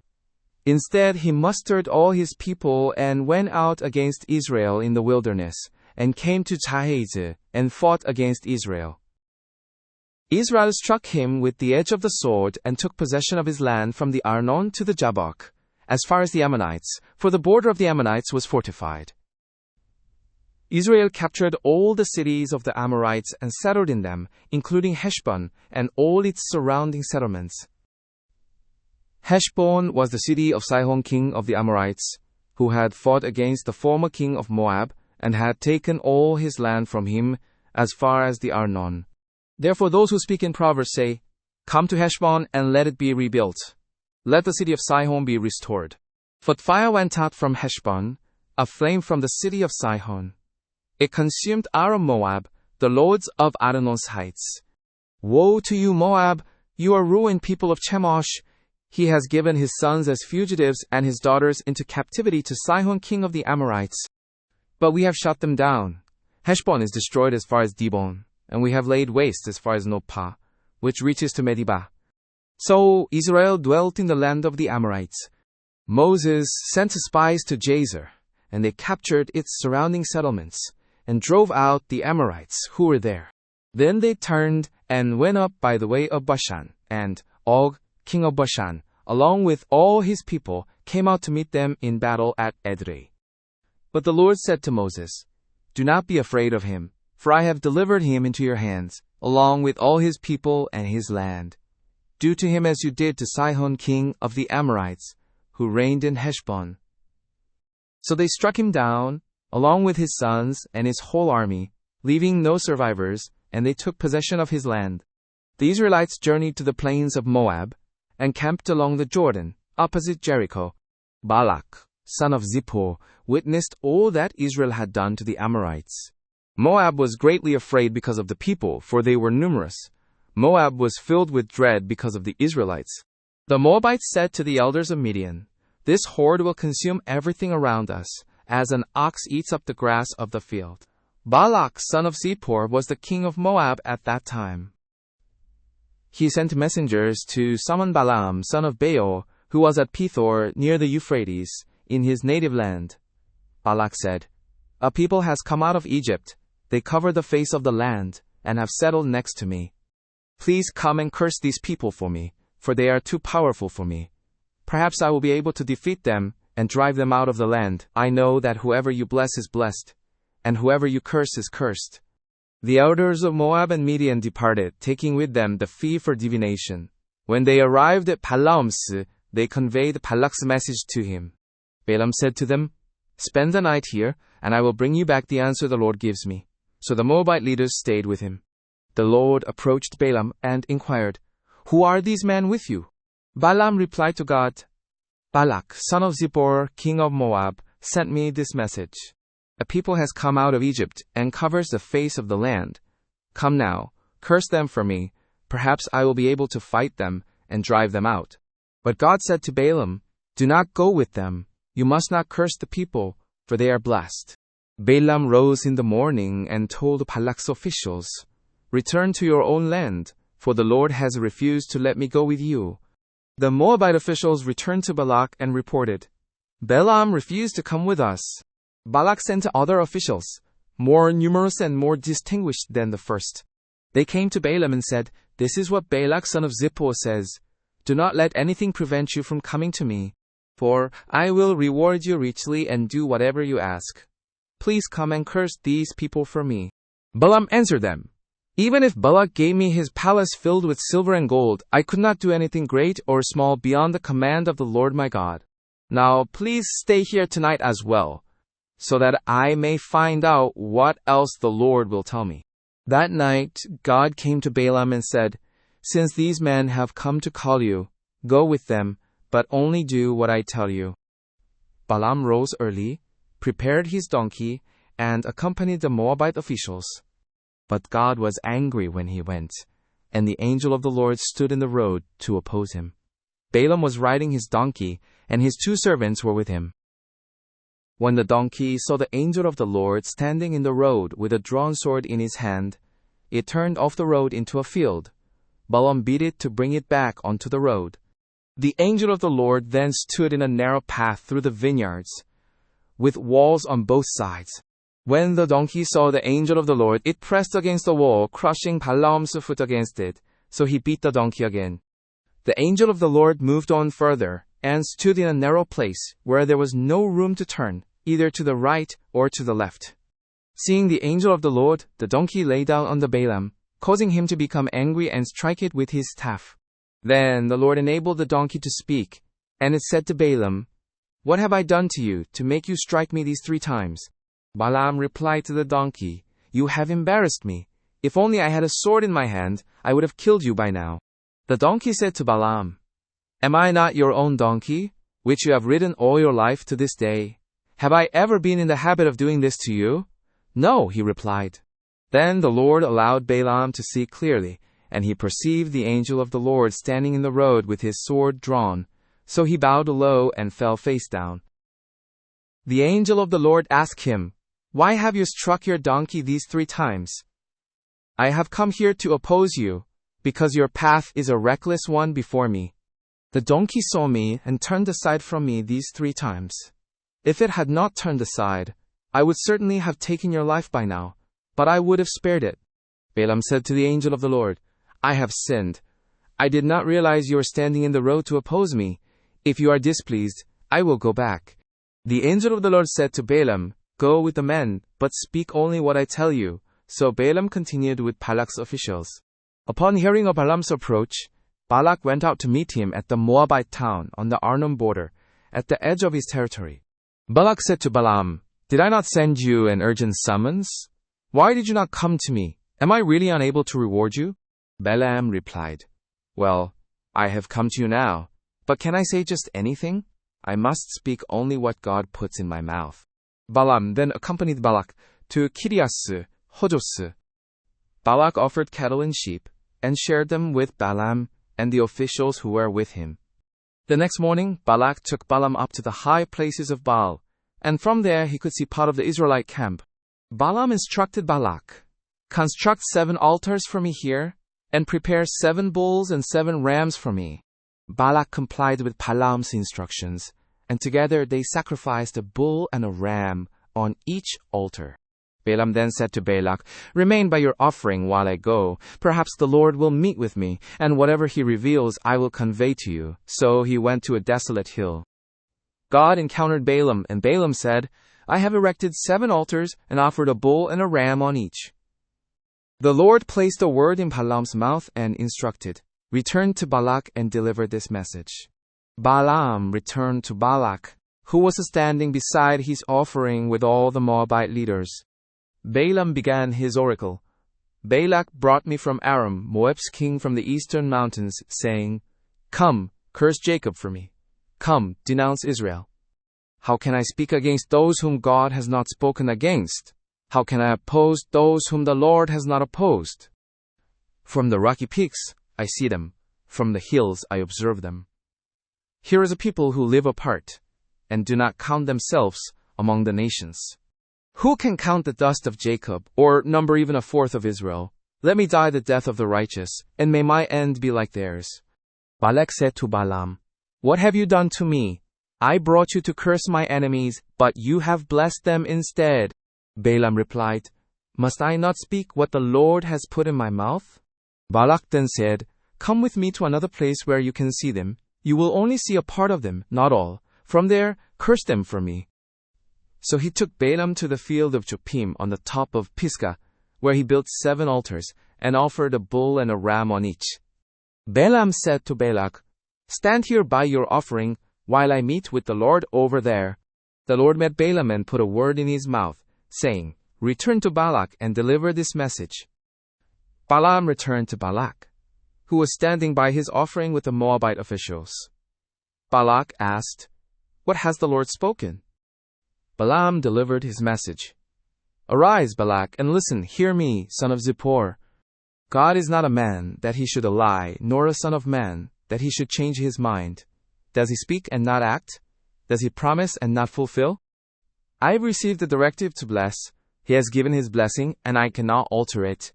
No misfortune is seen in Jacob, no misery in Israel. The Lord their God is with them. The shout of a king is among them. God led them out of Egypt. They possessed the strength of a mighty ox. There is no enchantment against Jacob, no divination against Israel.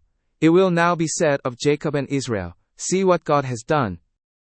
The people rise like a lioness. They rouse themselves like a lion that does not rest until it devours its prey and drinks the blood of the slain. Balak said to Balaam, refrain from cursing them or blessing them. Balaam answered, did I not tell you that I must do whatever the Lord says? Balak said, come, let me take you to another place. Perhaps it will please God to allow you to curse them for me from there. Balak took Balaam to the top of Peor, overlooking the wasteland. Balaam said, construct 7 altars here, and prepare 7 bulls and 7 rams for me. Balak did as Balaam had instructed, offering a bull and a ram on each altar. When Balaam realized that it pleased the Lord to bless Israel, he did not seek omens as he had done before, but turned his gaze towards the wilderness. And Balaam lifted his eyes and saw Israel camped tribe by tribe, and the Spirit of God came upon him. He began his oracle and said, the utterance of Balaam, son of Beor, the utterance of the man whose eye is open, the utterance of one who hears the words of God, who sees the vision of the Almighty, who falls down with eyes uncovered. How lovely are your tents, Jacob, your dwelling places, Israel. Like valleys they extend, like gardens beside a river, like aloes planted by the Lord, like cedars beside the waters. Abundant water shall flow from his vessels, and his descendants shall be numerous. His king shall be greater than Agag, and his kingdom shall be lifted high. God brings him out of Egypt. He has the strength of a wild ox. He will consume the nations that are his enemies, and will break their bones and pierce them with his arrows. He crouches, he lies down like a lion and like a lioness. Who dares to rouse him? Blessed are those who bless you, and cursed are those who curse you. Then Balak's anger burned against Balaam, and he clapped his hands together and said to Balaam, I called you to curse my enemies, but you have blessed them these 3 times. Therefore, flee to your place now. I said I would greatly reward you, but the Lord has kept you from being honored. Balaam replied to Balak, did I not tell your messengers whom you sent to me, even if Balak gave me his palace full of silver and gold, I could not go beyond the command of the Lord, to do either good or bad of my own will. What the Lord speaks, that I will speak. Now, behold, I am going back to my people. Come, let me inform you of what this people will do to your people in the days to come.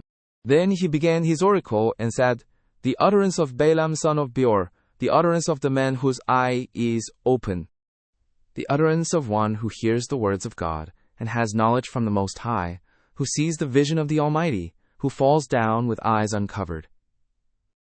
I see him, but not now. I behold him, but not near. A star shall come out of Jacob, a scepter shall rise out of Israel, and shall crush the foreheads of Moab, and destroy all the sons of Sheth. Edom shall be a possession. Seir, its enemies, shall also be a possession, while Israel grows strong. A ruler shall come out of Jacob and shall destroy the survivors of the city. Then he looked at Amalek and began his oracle and said, Amalek was the first among the nations, but his end shall be utter destruction. And he looked at the Kenites and began his oracle and said, your dwelling place is secure, and your nest is set in the rock. Nevertheless, the Kenites will be destroyed when Ashur takes you captive. Then he began his oracle and says, alas, who can survive unless God has willed it?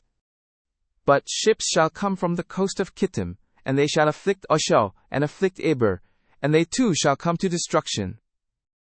Then Balaam arose and returned to his place, and Balak also went his own way.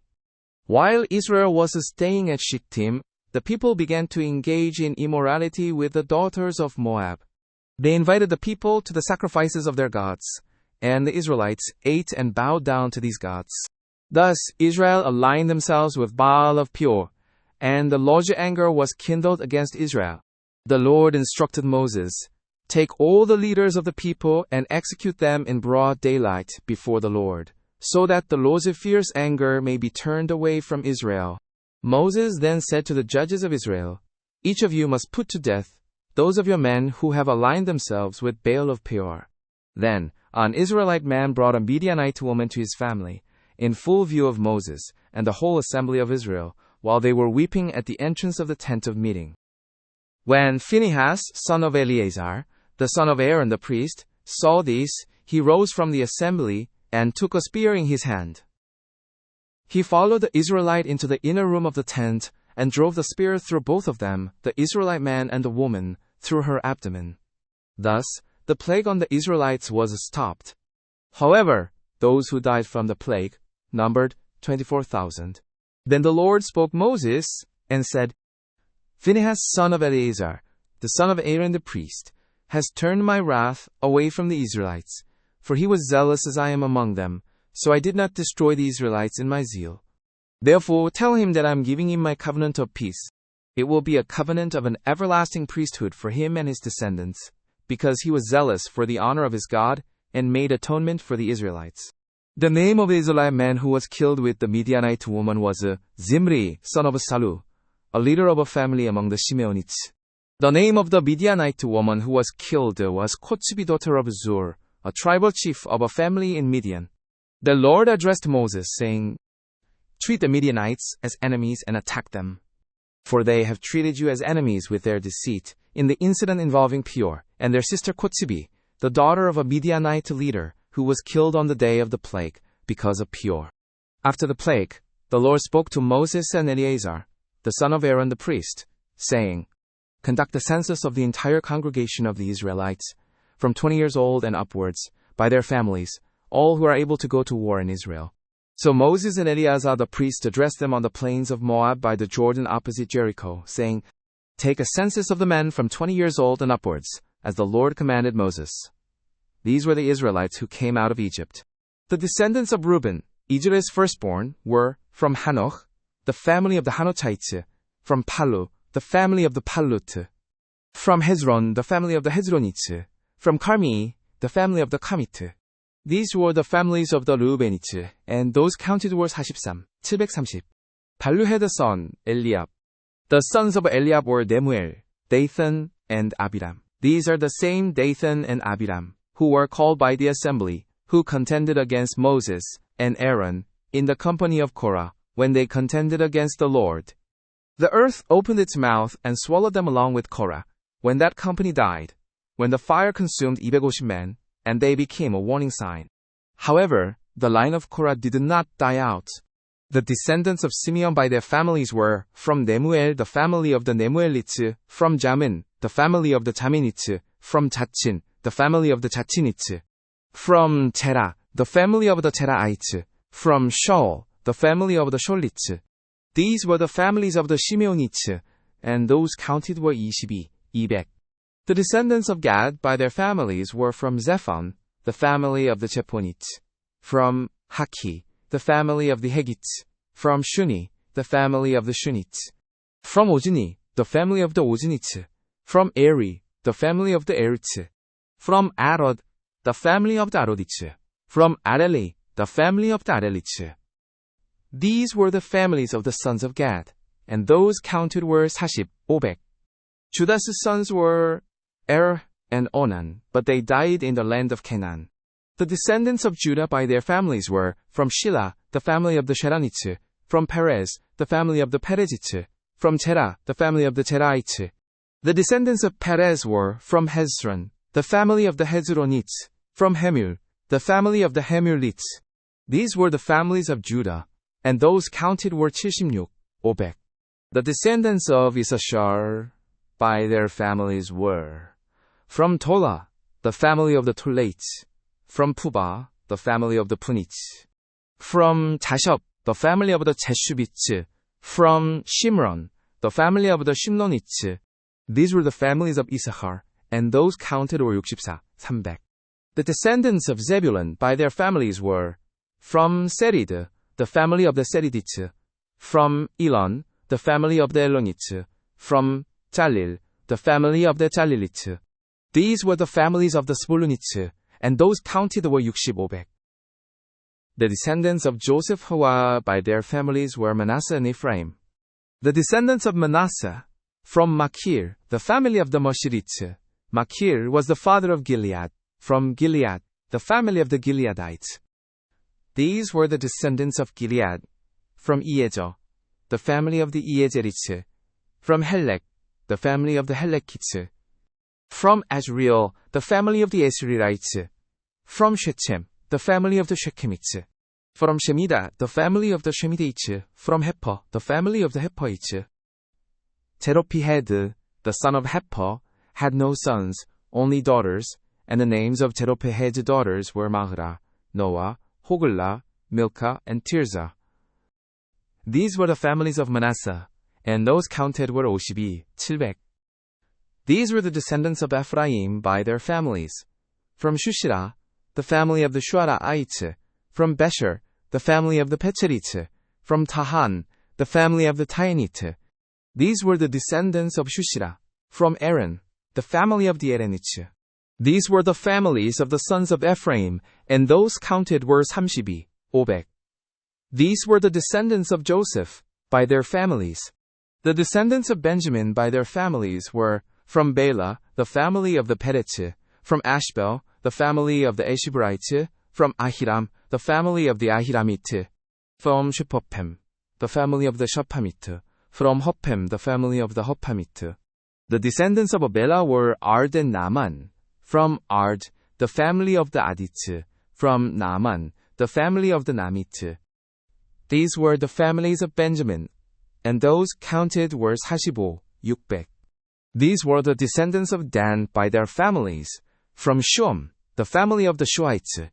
These were the families of Dan, all the families of the Shuites, and those counted were 400. The descendants of Asher by their families were, from Imnah, the family of the Imnites. From Ishibi, the family of the Ishibites. From Beriah, the family of the Berites. From the descendants of Beriah. From Heber, the family of the Heberites. From Malchiel, the family of the Malchirites. Asher had a daughter called Sarah. These were the families of the sons of Asher, and those counted were 400. The descendants of Naphtali by their families were, from Jaziel, the family of the Jazilites. From Guni, the family of the Gunites. From Jezer, the family of the Jezerites. From Shulem, the family of the Shulemites. These were the families of Naphtali, by their families, and those counted were 400. The total number of the Israelites counted was 730. The Lord then instructed Moses, "The land shall be divided among them as an inheritance according to the number of names. To a larger group give a larger inheritance, and to a smaller group a smaller one. Each shall receive its inheritance according to the number of those listed. Ensure that the land is distributed by lot. What each group inherits will be according to the names of their ancestral tribes. The inheritance is to be distributed by lot among the larger and smaller groups." These were the Levites, who were counted by their families. From Gershon, the family of the Koshonites.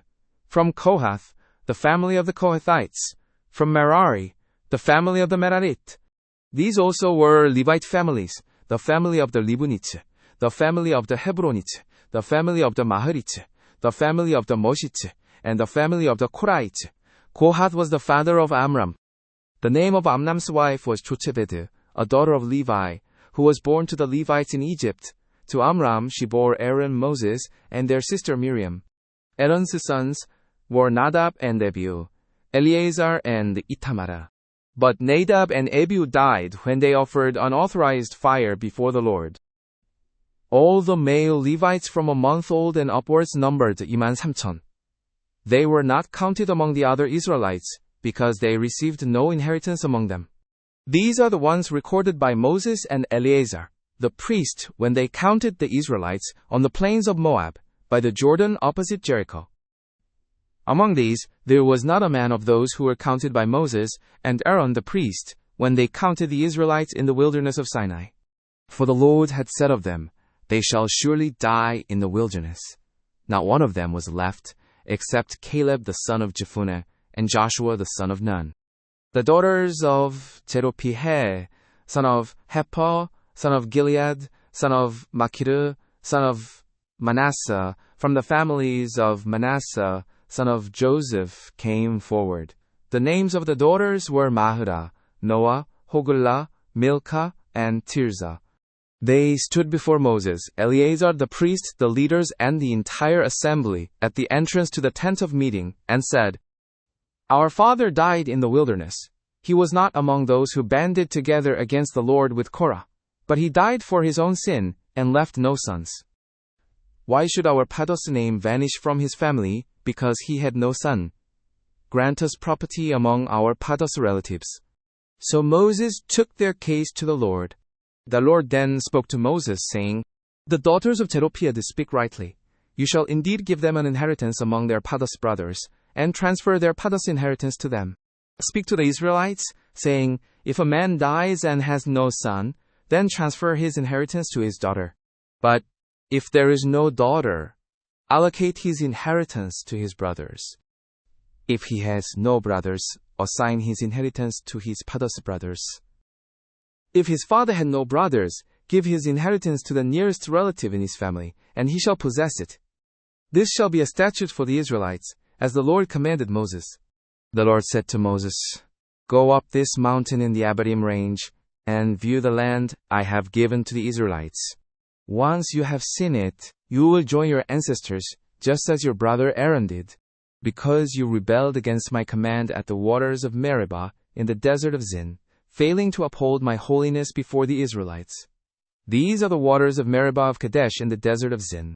Moses then spoke to the Lord, "May the Lord, the God who gives life to all, appoint a leader over the community, the one who will lead them out and bring them in, so the Roja people will not be like sheep without a shepherd." The Lord said to Moses, "Take Joshua son of Nun, a man in whom is the Spirit, and lay your hand on him. Have him stand before Eleazar the priest and the entire assembly, and commission him in their sight. Bestow some of your authority upon him so that the whole community of the Israelites will obey him. He shall stand before Eleazar the priest, who will inquire for him by the decision of the Urim before the Lord. At his command they shall go out, and at his command they shall come in, both he and the entire community of the Israelites." Moses did as the Lord commanded him. He took Joshua and had him stand before Eleazar, the priest, and the entire assembly. He laid his hands on him and commissioned him, as the Lord had instructed through Moses. The Lord then spoke to Moses, saying these words, "Command the Israelites and say to them, be careful to present to me my offerings, my food offerings by fire, as a pleasing aroma to me, at their appointed times. Say to them, this is the offering by fire you are to present to the Lord. 2 male lambs a year old without defect, as a continual burnt offering each day. Present 1 lamb in the morning and the other at twilight, along with a grain offering of 1/10 of an ephah of the finest flour, mixed with 1/4 of a hin of pure oil. This is a continual burnt offering instituted at Mount Sinai as a pleasing aroma, an offering by fire to the Lord. The accompanying drink offering is to be 1/4 of a hin of a strong drink for each lamb. Pour out the drink offering to the Lord in the sanctuary. Offer the second lamb at twilight, with the same type of grain offering and drink offering as, in the morning, an offering by fire, a soothing aroma to the Lord. On the Sabbath day, make an offering of 2 male lambs a year old without defect, with 2/10 of an ephah of fine flour, mixed with oil as a grain offering, and its drink offering. This is the burnt offering for each Sabbath, alongside the regular burnt offering and its drink offering. At the beginning of each month, present to the Lord, a burnt offering of 2 young bulls, 1 ram, and 7 male lambs a year old, all without defect. For each bull, there is to be a grain offering of 3/10 of an ephah of the finest flour mixed with oil. For the ram, a grain offering of 2/10 of an ephah of fine flour mixed with oil. And for each lamb, a grain offering of 1/10 of an ephah of fine flour mixed with oil. This is for a burnt offering, a pleasing aroma, an offering by fire to the Lord. With each bull there is to be a drink offering of 1/2 a hin of wine, with the ram 1/3 of a hin, and with each lamb 1/4 of a hin. This is the monthly burnt offering to be made at each new moon throughout the year. In addition to the regular burnt offering with its drink offering, present one male goat as a sin offering to the Lord. The Lord's Passover is to be held on the 14th day of the first month. On the 15th day of this month, there is to be a festival. For 7 days, eat unleavened bread. On the first day, hold a sacred assembly and do no laborious work. Present to the Lord, an offering by fire, a burnt offering of 2 young bulls, 1 ram, and 7 male lambs a year old, all without defect. For each bull, prepare a grain offering of 3/10 of an ephah of the finest flour mixed with oil. For the ram, 2/10. And for each of the 7 lambs, 1/10. Present 1 male goat as a sin offering to provide atonement for you. Present these offerings in addition to the regular morning burnt offering. In this manner, present the food offering every day for 7 days as a pleasing aroma to the Lord. It is to be offered in addition to the regular burnt offering and its drink offering. On the 7th day, hold a sacred assembly and do no laborious work. On the day of first fruits, when you present to the Lord an offering of new grain during the Feast of Weeks, hold a sacred assembly and do no laborious work. Present a burnt offering of 2 young bulls, 1 ram, and 7 male lambs a year old as a pleasing aroma to the Lord. For each bull, there is to be a grain offering of 3/10 of an ephah of the finest flour mixed with oil. For the ram, 2/10. And for each of the 7 lambs, 1/10. Present 1 male goat to provide atonement for you. Offer these together with their drink offerings, in addition to the regular burnt offering and its grain offering. Ensure the animals are without defect. In the 7th month, on the first day of the month, you shall hold a holy assembly and refrain from any regular work. It shall be a day for the sounding of trumpets. Offer a burnt offering as a soothing aroma to the Lord. 1 young bull, 1 ram, and 7 male lambs a year old, all without defect. With the bull, offer a grain offering of 3/10 of an ephah of fine flour mixed with oil. With the ram, 2/10. And for each of the 7 lambs, provide 1/10. Include 1 male goat as a sin offering to achieve atonement for you. These offerings are in addition to the monthly burnt offering and its grain offering, and the continual burnt offering with its grain offering and drink offerings, as prescribed. They are a pleasing aroma, an offering by fire to the Lord. On the 10th day of this 7th month, you shall hold a sacred assembly, and humble yourselves, do no work. Present a burnt offering to the Lord as a soothing aroma, 1 young bull, 1 ram, and 7 male lambs a year old, all without defect. With the bull, offer a grain offering of 3/10 of an ephah of fine flour mixed with oil. With the ram, 2/10. And for each of the 7 lambs, provide 1/10. Include 1 male goat as a sin offering, in addition to the sin offering of atonement, and the continual burnt offering, with its grain offering and drink offerings. On the 15th day of the 7th month, hold a holy assembly and do no regular work. Celebrate a feast to the Lord for 7 days. Present a burnt offering, an offering by fire as a soothing aroma to the Lord. 13 young bulls, 2 rams, and 14 male lambs a year old, all without defect.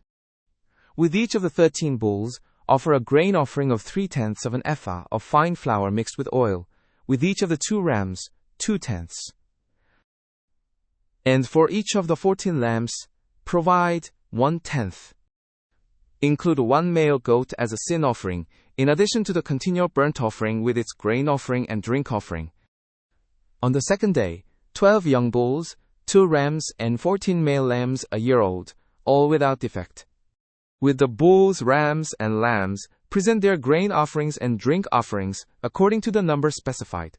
Include 1 male goat as a sin offering, in addition to the continual burnt offering with its grain offering and drink offerings. On the 3rd day, 11 bulls, 2 rams, and 14 male lambs a year old, all without defect. With the bulls, rams, and lambs, present their grain offerings and drink offerings according to the numbers specified. Include one male goat as a sin offering, in addition to the continual burnt offering with its grain offering and drink offering. On the fourth day, 10 bulls, 2 rams, and 14 male lambs a year old, all without defect. With the bulls, rams, and lambs, present their grain offerings and drink offerings according to the number specified. Include one male goat as a sin offering, in addition to the continual burnt offering, with its grain offering and drink offering. On the fifth day, 9 bulls, 2 rams, and 14 male lambs a year old, all without defect. With the bulls, rams, and lambs, present their grain offerings and drink offerings according to the number specified. Include one male goat as a sin offering, in addition to the continual burnt offering, with its grain offering and drink offering. On the sixth day, 8 bulls, 2 rams, and 14 male lambs a year old, all without defect. With the bulls, rams, and lambs, present their grain offerings and drink offerings according to the number specified. Include one male goat as a sin offering, in addition to the continual burnt offering, with its grain offering and drink offerings. On the seventh day, 7 bulls, 2 rams, and 14 male lambs a year old, all without defect. With the bulls, rams, and lambs, present their grain offerings and drink offerings according to the number specified. Include one male goat as a sin offering, in addition to the continual burnt offering with its grain offering and drink offering.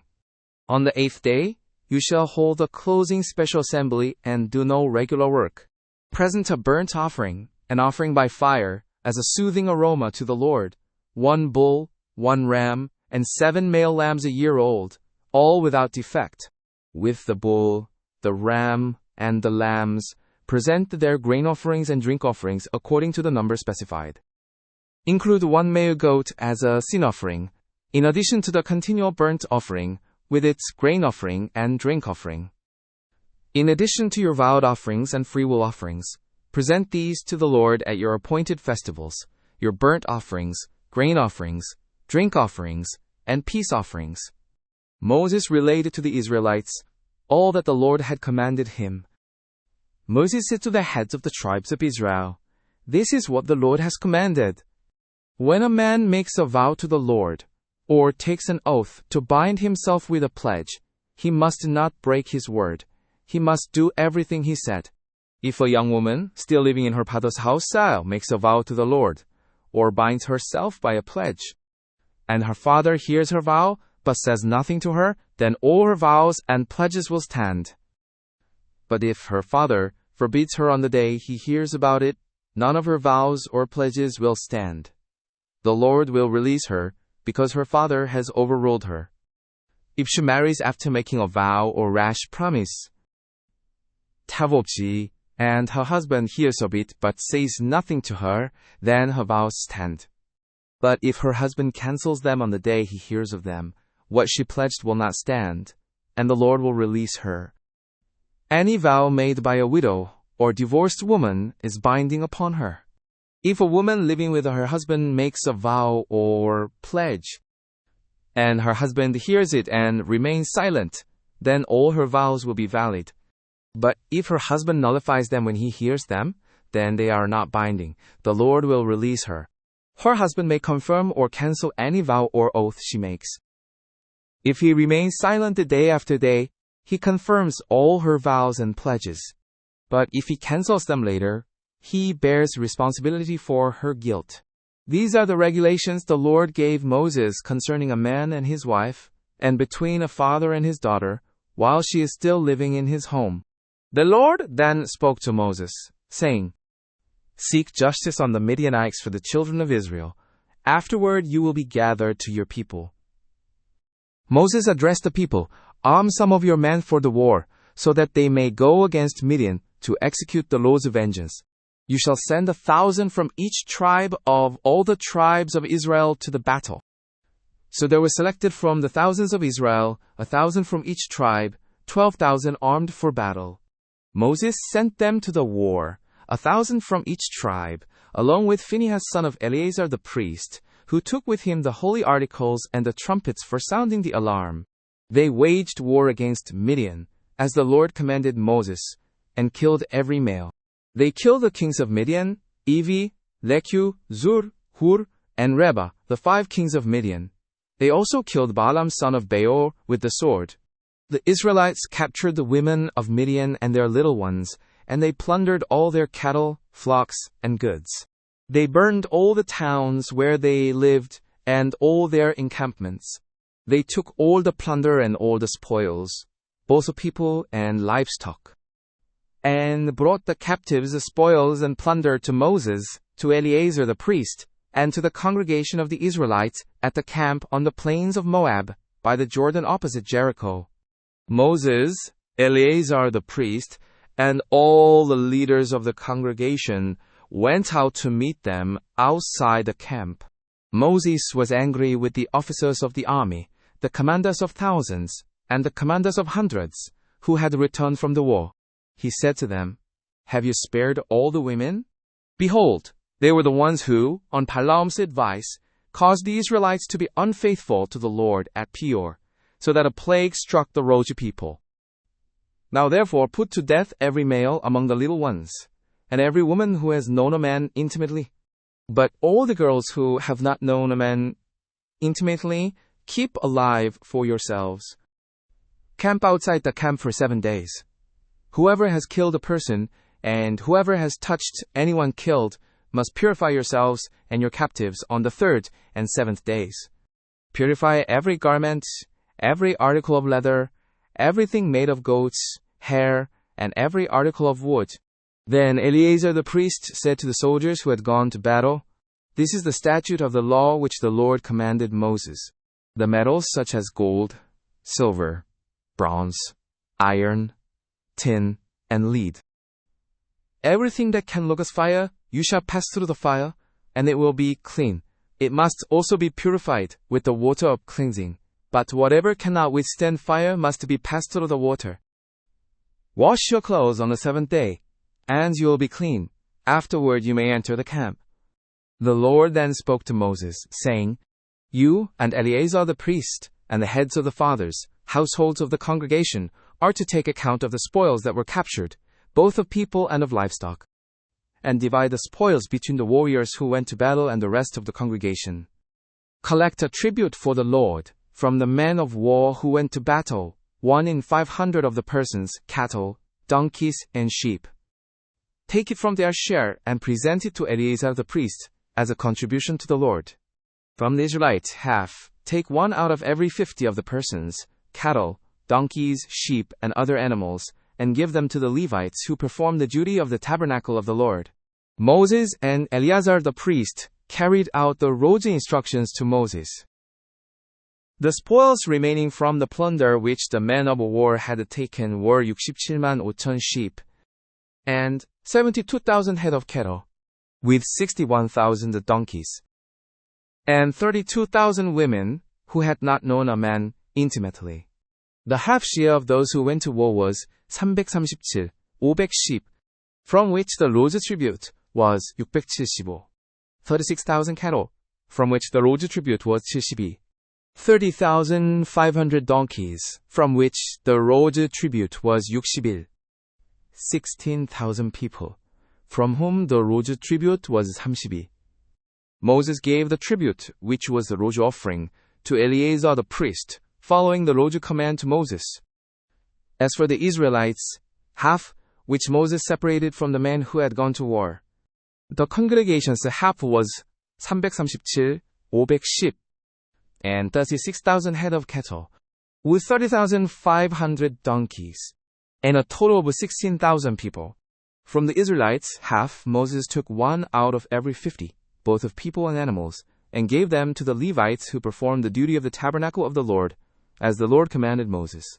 Then the officers who were over the units of the army, the commanders of thousands and the commanders of hundreds, approached Moses and said to him, "Your servants have counted the soldiers under our command, and none is missing.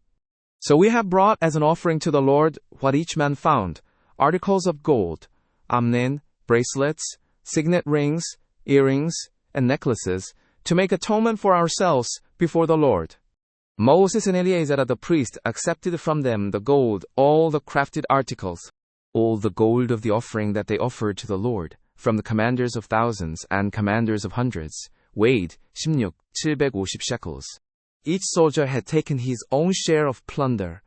Moses and Eleazar the priest accepted the gold from the commanders of thousands and of hundreds and brought it to the tent of meeting as a memorial for the Israelites before the Lord. The descendants of Reuben and Gad, possessing a significant number of livestock, observed that the regions of Jazer and Gilead were well suited for their animals. Thus, they approached Moses, Eleazar the priest, and the leaders of the community, declaring, "The towns of Ataros, Dibon, Jazer, Nimna, Heshbon, Elileh, Sebam, Nebo, and Beon. The land which the Lord subdued before the assembly of Israel is ideal for livestock, and your servants own livestock."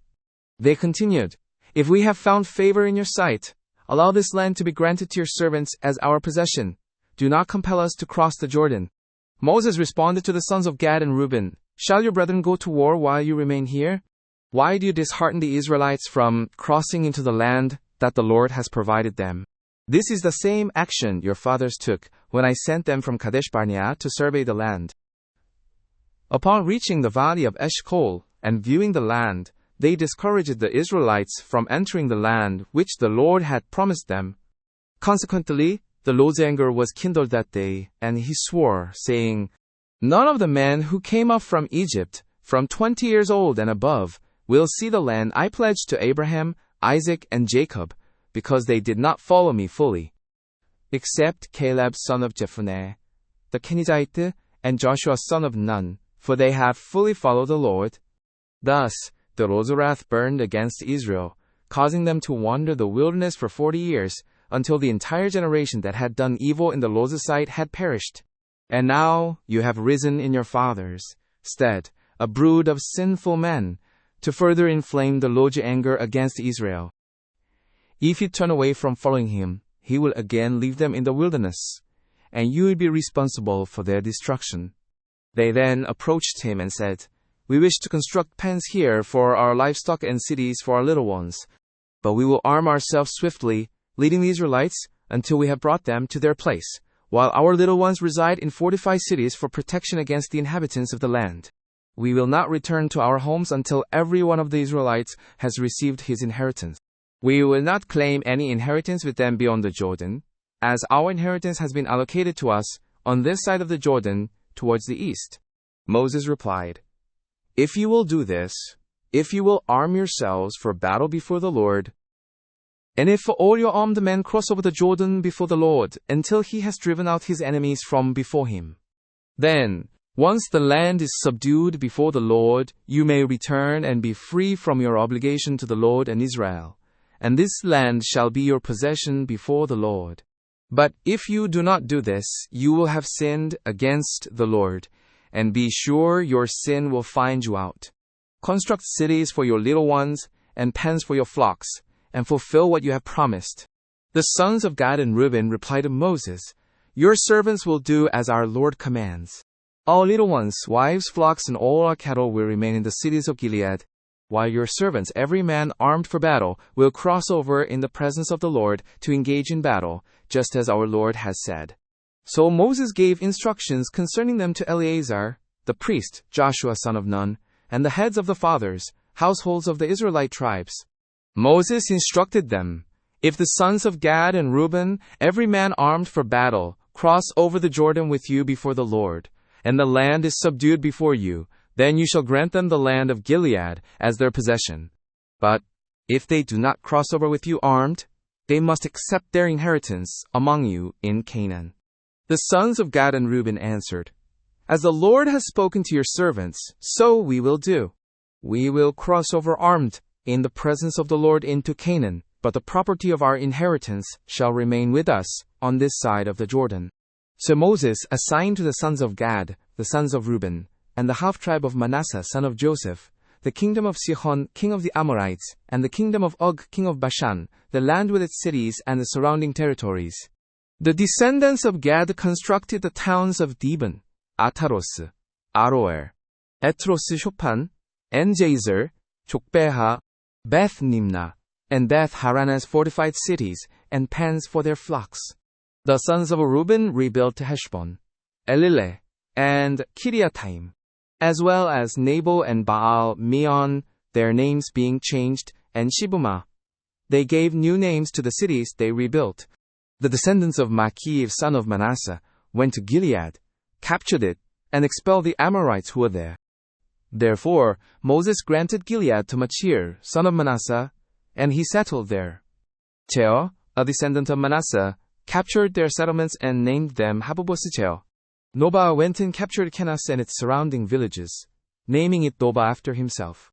These are the stages of the journey of the Israelites, by which they departed from the land of Egypt, in their divisions, under the leadership of Moses and Aaron. At the roy's command, Moses recorded their starting points according to their journeys. These are their journeys by stages. The Israelites set out from Ramesses in the first month on the 15th day of the first month, the day after the Passover. They departed boldly in the sight of all the Egyptians, while the Egyptians were burying all their firstborn, whom the Lord had struck down among them, for the Lord had executed judgments against their gods. The Israelites journeyed from Ramses and camped at Succoth. They journeyed from Succoth and camped at Etham, on the edge of the wilderness. They journeyed from Etham and turned back to Pi Hahiroth, which is to the east of Baal Zephon, and camped before Migdol. They journeyed from Pi Hahiroth and passed through the midst of the sea into the wilderness, and after traveling for 3 days in the desert of Etham, they camped at Marah. They journeyed from Marah and came to Elim, where there were 12 springs and 70 palm trees, and they camped there. From Elim, they traveled and set up camp by the Red Sea. They journeyed from the Red Sea and camped in the desert of Sin. They journeyed from the desert of Sin and camped at Tobika. From Tobika, they traveled and set up camp at Alushi. They journeyed from Alushi and camped at Rephidim, where there was no water for the people to drink. They journeyed from Rephidim and camped in the desert of Sinai. They journeyed from the desert of Sinai and camped at Kibroth Hattaavah. They journeyed from Kibroth Hattaavah and camped at Hazeroth. From Hazeroth, they traveled and set up camp at Risma. They journeyed from Risma and camped at Rimmon Perez. They journeyed from Rimmon Perez and camped at Libnah. From Libnah, they traveled and set up camp at Lisa. From Lisa, they traveled and set up camp at Keratah. From Keratah, they traveled and set up camp at Mount Shepher. From Mount Shepher, they traveled and set up camp at Haradah. From Haradah, they traveled and set up camp at Makhelos. From Makhelos, they traveled and set up camp at Tas. From Tas, they traveled and set up camp at Terah. From Terah, they traveled and set up camp at Miska. From Miska, they traveled and set up camp at Heshimona. From Heshimona, they traveled and set up camp at Moseros. They journeyed from Moseros and camped at Bene Jaakan. They journeyed from Bene Jaakan and camped at Ho Hegizad. They journeyed from Ho Hegizad and camped at Jotbatha. From Jotbatha, they traveled and set up camp at Abrona. They journeyed from Abrona and camped at Ezion-Geber. They journeyed from Ezion-Geber and camped at Kadesh in the desert of Zin. They journeyed from Kadesh and camped at Mount Ho, on the edge of the land of Edom. At the Lord's command, Aaron the priest went up Mount Ho, where he died in the 40th year after the Israelites came out of Egypt, on the first day of the 5th month. Aaron was 123 years of age when he passed away on Mount Ho. Now the Canaanite king of Arad, who lived in the Negev of Canaan, heard of the coming of the Israelites. They journeyed from Mount Ho and camped at Jalmonah. From Jalmonah, they traveled and set up camp at Punon. From Punon, they traveled and set up camp at Obos. They journeyed from Obos and camped at Iye-Abarim on the border of Moab. They journeyed from Iye-Abarim and camped at Dibon-Gad. They journeyed from Dibon-Gad and camped at Almon-Diblathaim. They journeyed from Almon-Diblathaim and camped in the mountains of Abarim near Nebo. They journeyed from the mountains of Abarim and camped on the plains of Moab by the Jordan across from Jericho. In the plains of Moab, they set up camp along the Jordan, from Beth Jeshimoth to Abel Shittim. Then the Lord spoke to Moses on the plains of Moab by the Jordan across from Jericho, saying, Instruct the Israelites. When you cross the Jordan into the land of Canaan, you shall drive out all the inhabitants of the land from before you, destroy all their carved images, destroy all their cast idols, and demolish all their high places. You shall own the land and make it your home, for I have granted you the land to dwell in. You shall distribute the land by lot according to your clans.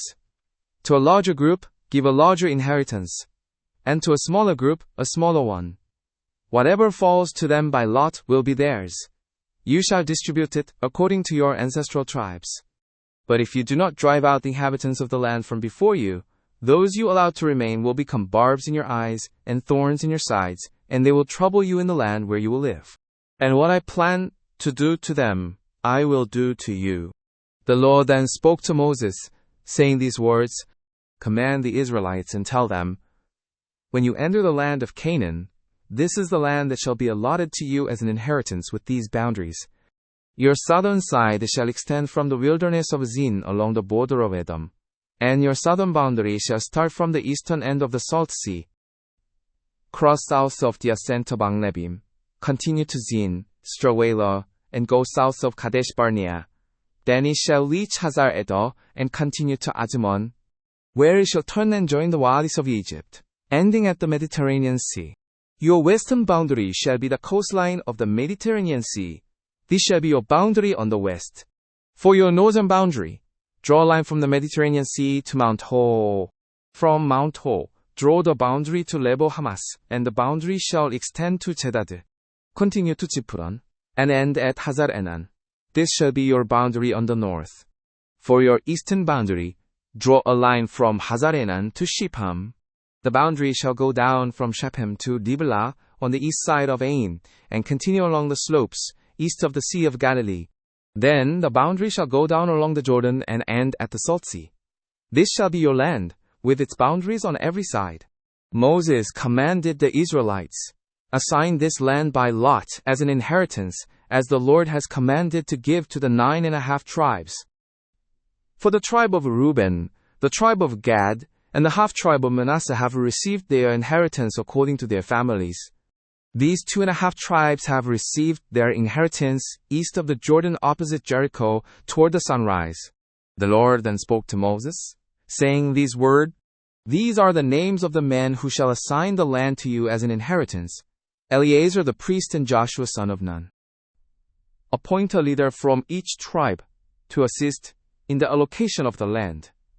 The names are as follows. From the tribe of Judah, Caleb son of Jephunneh. From Simeon's tribe, Shemuel son of Ammihud. From Benjamin's tribe, Elidad son of Kislon. From the tribe of Dan, a leader, Buki son of Jogli. From the tribe of Manasseh, a leader, Heniel son of Ephod. From the tribe of Ephraim, a leader, Kemuel son of Shiphatan. From the tribe of Zebulun, a leader, Elizaphan, son of Paranach. From the tribe of Issachar, a leader, Patiel, son of Ajan. From the tribe of Asher, a leader, Ahihud, son of Shelomi. From the tribe of Naphtali, a leader, Pedael, son of Ammihud. These are the men whom the Lord commanded to apportion the inheritance to the Israelites in the land of Canaan. The Lord spoke to Moses on the plains of Moab by the Jordan, opposite Jericho, saying, Instruct the Israelites to allocate to the Levites towns to reside in from the inheritance of their possessions. Also, provide them with pasture lands surrounding these towns. These towns will be for them to live in, and the pasture lands will be for their cattle, their equipment, and all their other animals. The pasture lands around the towns you give to the Levites shall extend outward 1,000 cubits from the town wall.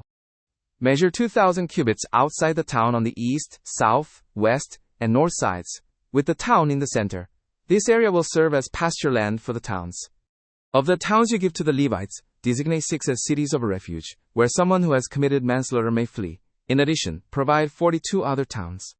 In total, you must allocate 48 towns to the Levites, along with their pasture lands. The towns you allocate to the Levites from the Israelites, land should be proportional to the inheritance of each tribe. Take more towns from a tribe with a larger inheritance, and fewer from one with a smaller inheritance. The Lord then spoke to Moses, saying, Tell the Israelites, when you cross the Jordan into the land of Canaan, select towns to serve as cities of refuge, where someone who has killed another unintentionally may flee. These cities will be a refuge from the avenger, so that the accused may not die before standing trial before the assembly. The 6 towns you provide will be your cities of refuge. Allocate 3 cities on this side of the Jordan and 3 in the land of Canaan as cities of refuge. These 6 cities will be a refuge for the Israelites, strangers, and foreigners residing among you, so that anyone who has killed another unintentionally may flee there. If someone strikes another with an iron object causing death, that person is a murderer. The murderer must be put to death. If someone strikes another with a stone in the hand causing death, that person is a murderer. The murderer must be put to death. Or if someone strikes another with a wooden object in the hand causing death, that person is a murderer. The murderer must be put to death. The avenger of blood is to execute the murderer. When the avenger encounters the murderer, the avenger shall put the murderer to death.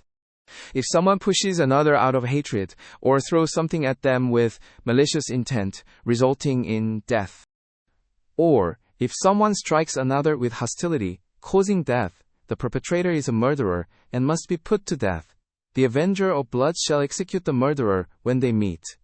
However, if someone pushes another suddenly without hostility, or throws any object at them without malicious intent, or, without seeing them, drops a stone heavy enough to cause death, and the person dies, but there was no enmity and no harm intended, then the assembly shall judge between the accused and the avenger of blood according to these laws. The assembly must protect the one accused of manslaughter from the avenger of blood, and return the accused to the city of refuge to which they fled. The accused must remain there until the death of the high priest, who was anointed with the holy oil. If the accused goine ever leaves the boundaries of the city of refuge, to which they fled, and the avenger of blood finds them outside the city, the avenger may kill the accused without being guilty of murder. The accused must remain in the city of refuge until the death of the high priest. Only after the death of the high priest may they return to their property. These regulations are to be a legal statute for you throughout your generations, wherever you live. Anyone who kills another shall be put to death as a murderer only on the testimony of witnesses. No one is to be put to death on the testimony of just one witness. Do not accept a ransom for the life of a murderer who deserves to die. They must be put to death. Do not accept a ransom for anyone who has fled to a city of refuge, allowing them to return and live on their own land before the death of the high priest. Do not defile the land where you reside. Bloodshed defiles the land, and no atonement can be made for the land on which blood has been shed, except by the blood of the one who shed it. Do not defile the land where you dwell, where I also dwell, for I, the Lord, dwell among the Israelites. The heads of the fathers, households of the family of Gilead, son of Machir, son of Manasseh, from the families of the descendants of Joseph, approached and spoke before Moses and the leaders, the heads of the Israelite families. They said, The Lord instructed my Lord to allocate the land to the Israelites as an inheritance by lot, and my Lord was directed by the Lord to assign the inheritance of our brother, Zelophehad, to his daughters. But if they marry men from other Israelite tribes, their inheritance will be removed from our ancestral inheritance and added to the tribe into which they marry, thereby diminishing our allotted inheritance. When the year of Jubilee for the Israelites arrives, their inheritance will be added to the tribe into which they marry, and their property will be withdrawn from our ancestral tree's inheritance. Moses then conveyed the law's command to the Israelites, saying, The tribe of the descendants of Joseph is correct in its assertions. This is what the Lord commands concerning the daughters of Zelophehad. They may marry anyone they wish, provided they marry within their father's tribal family. Thus, no inheritance in Israel shall be transferred from tribe to tribe, for each Israelite shall maintain the inheritance of their ancestral tribe. Every daughter who inherits land in any Israelite tribe must marry someone from her father's tribal family, so that each Israelite may retain the inheritance of their ancestors. No inheritance may be transferred from one tribe to another, for each Israelite tribe is to keep its own inheritance. The daughters of Zelophehad acted as the Lord had commanded Moses. Mahlah, Tirzah, Hoglah, Milcah, and Noah, the daughters of Zelophehad, married their cousins on their father's side. They married into the families of the descendants of Manasseh, son of Joseph, and their inheritance remained within their father's tribe and family. These are the commands and regulations the Lord gave to the Israelites through Moses on the plains of Moab, by the Jordan, opposite Jericho,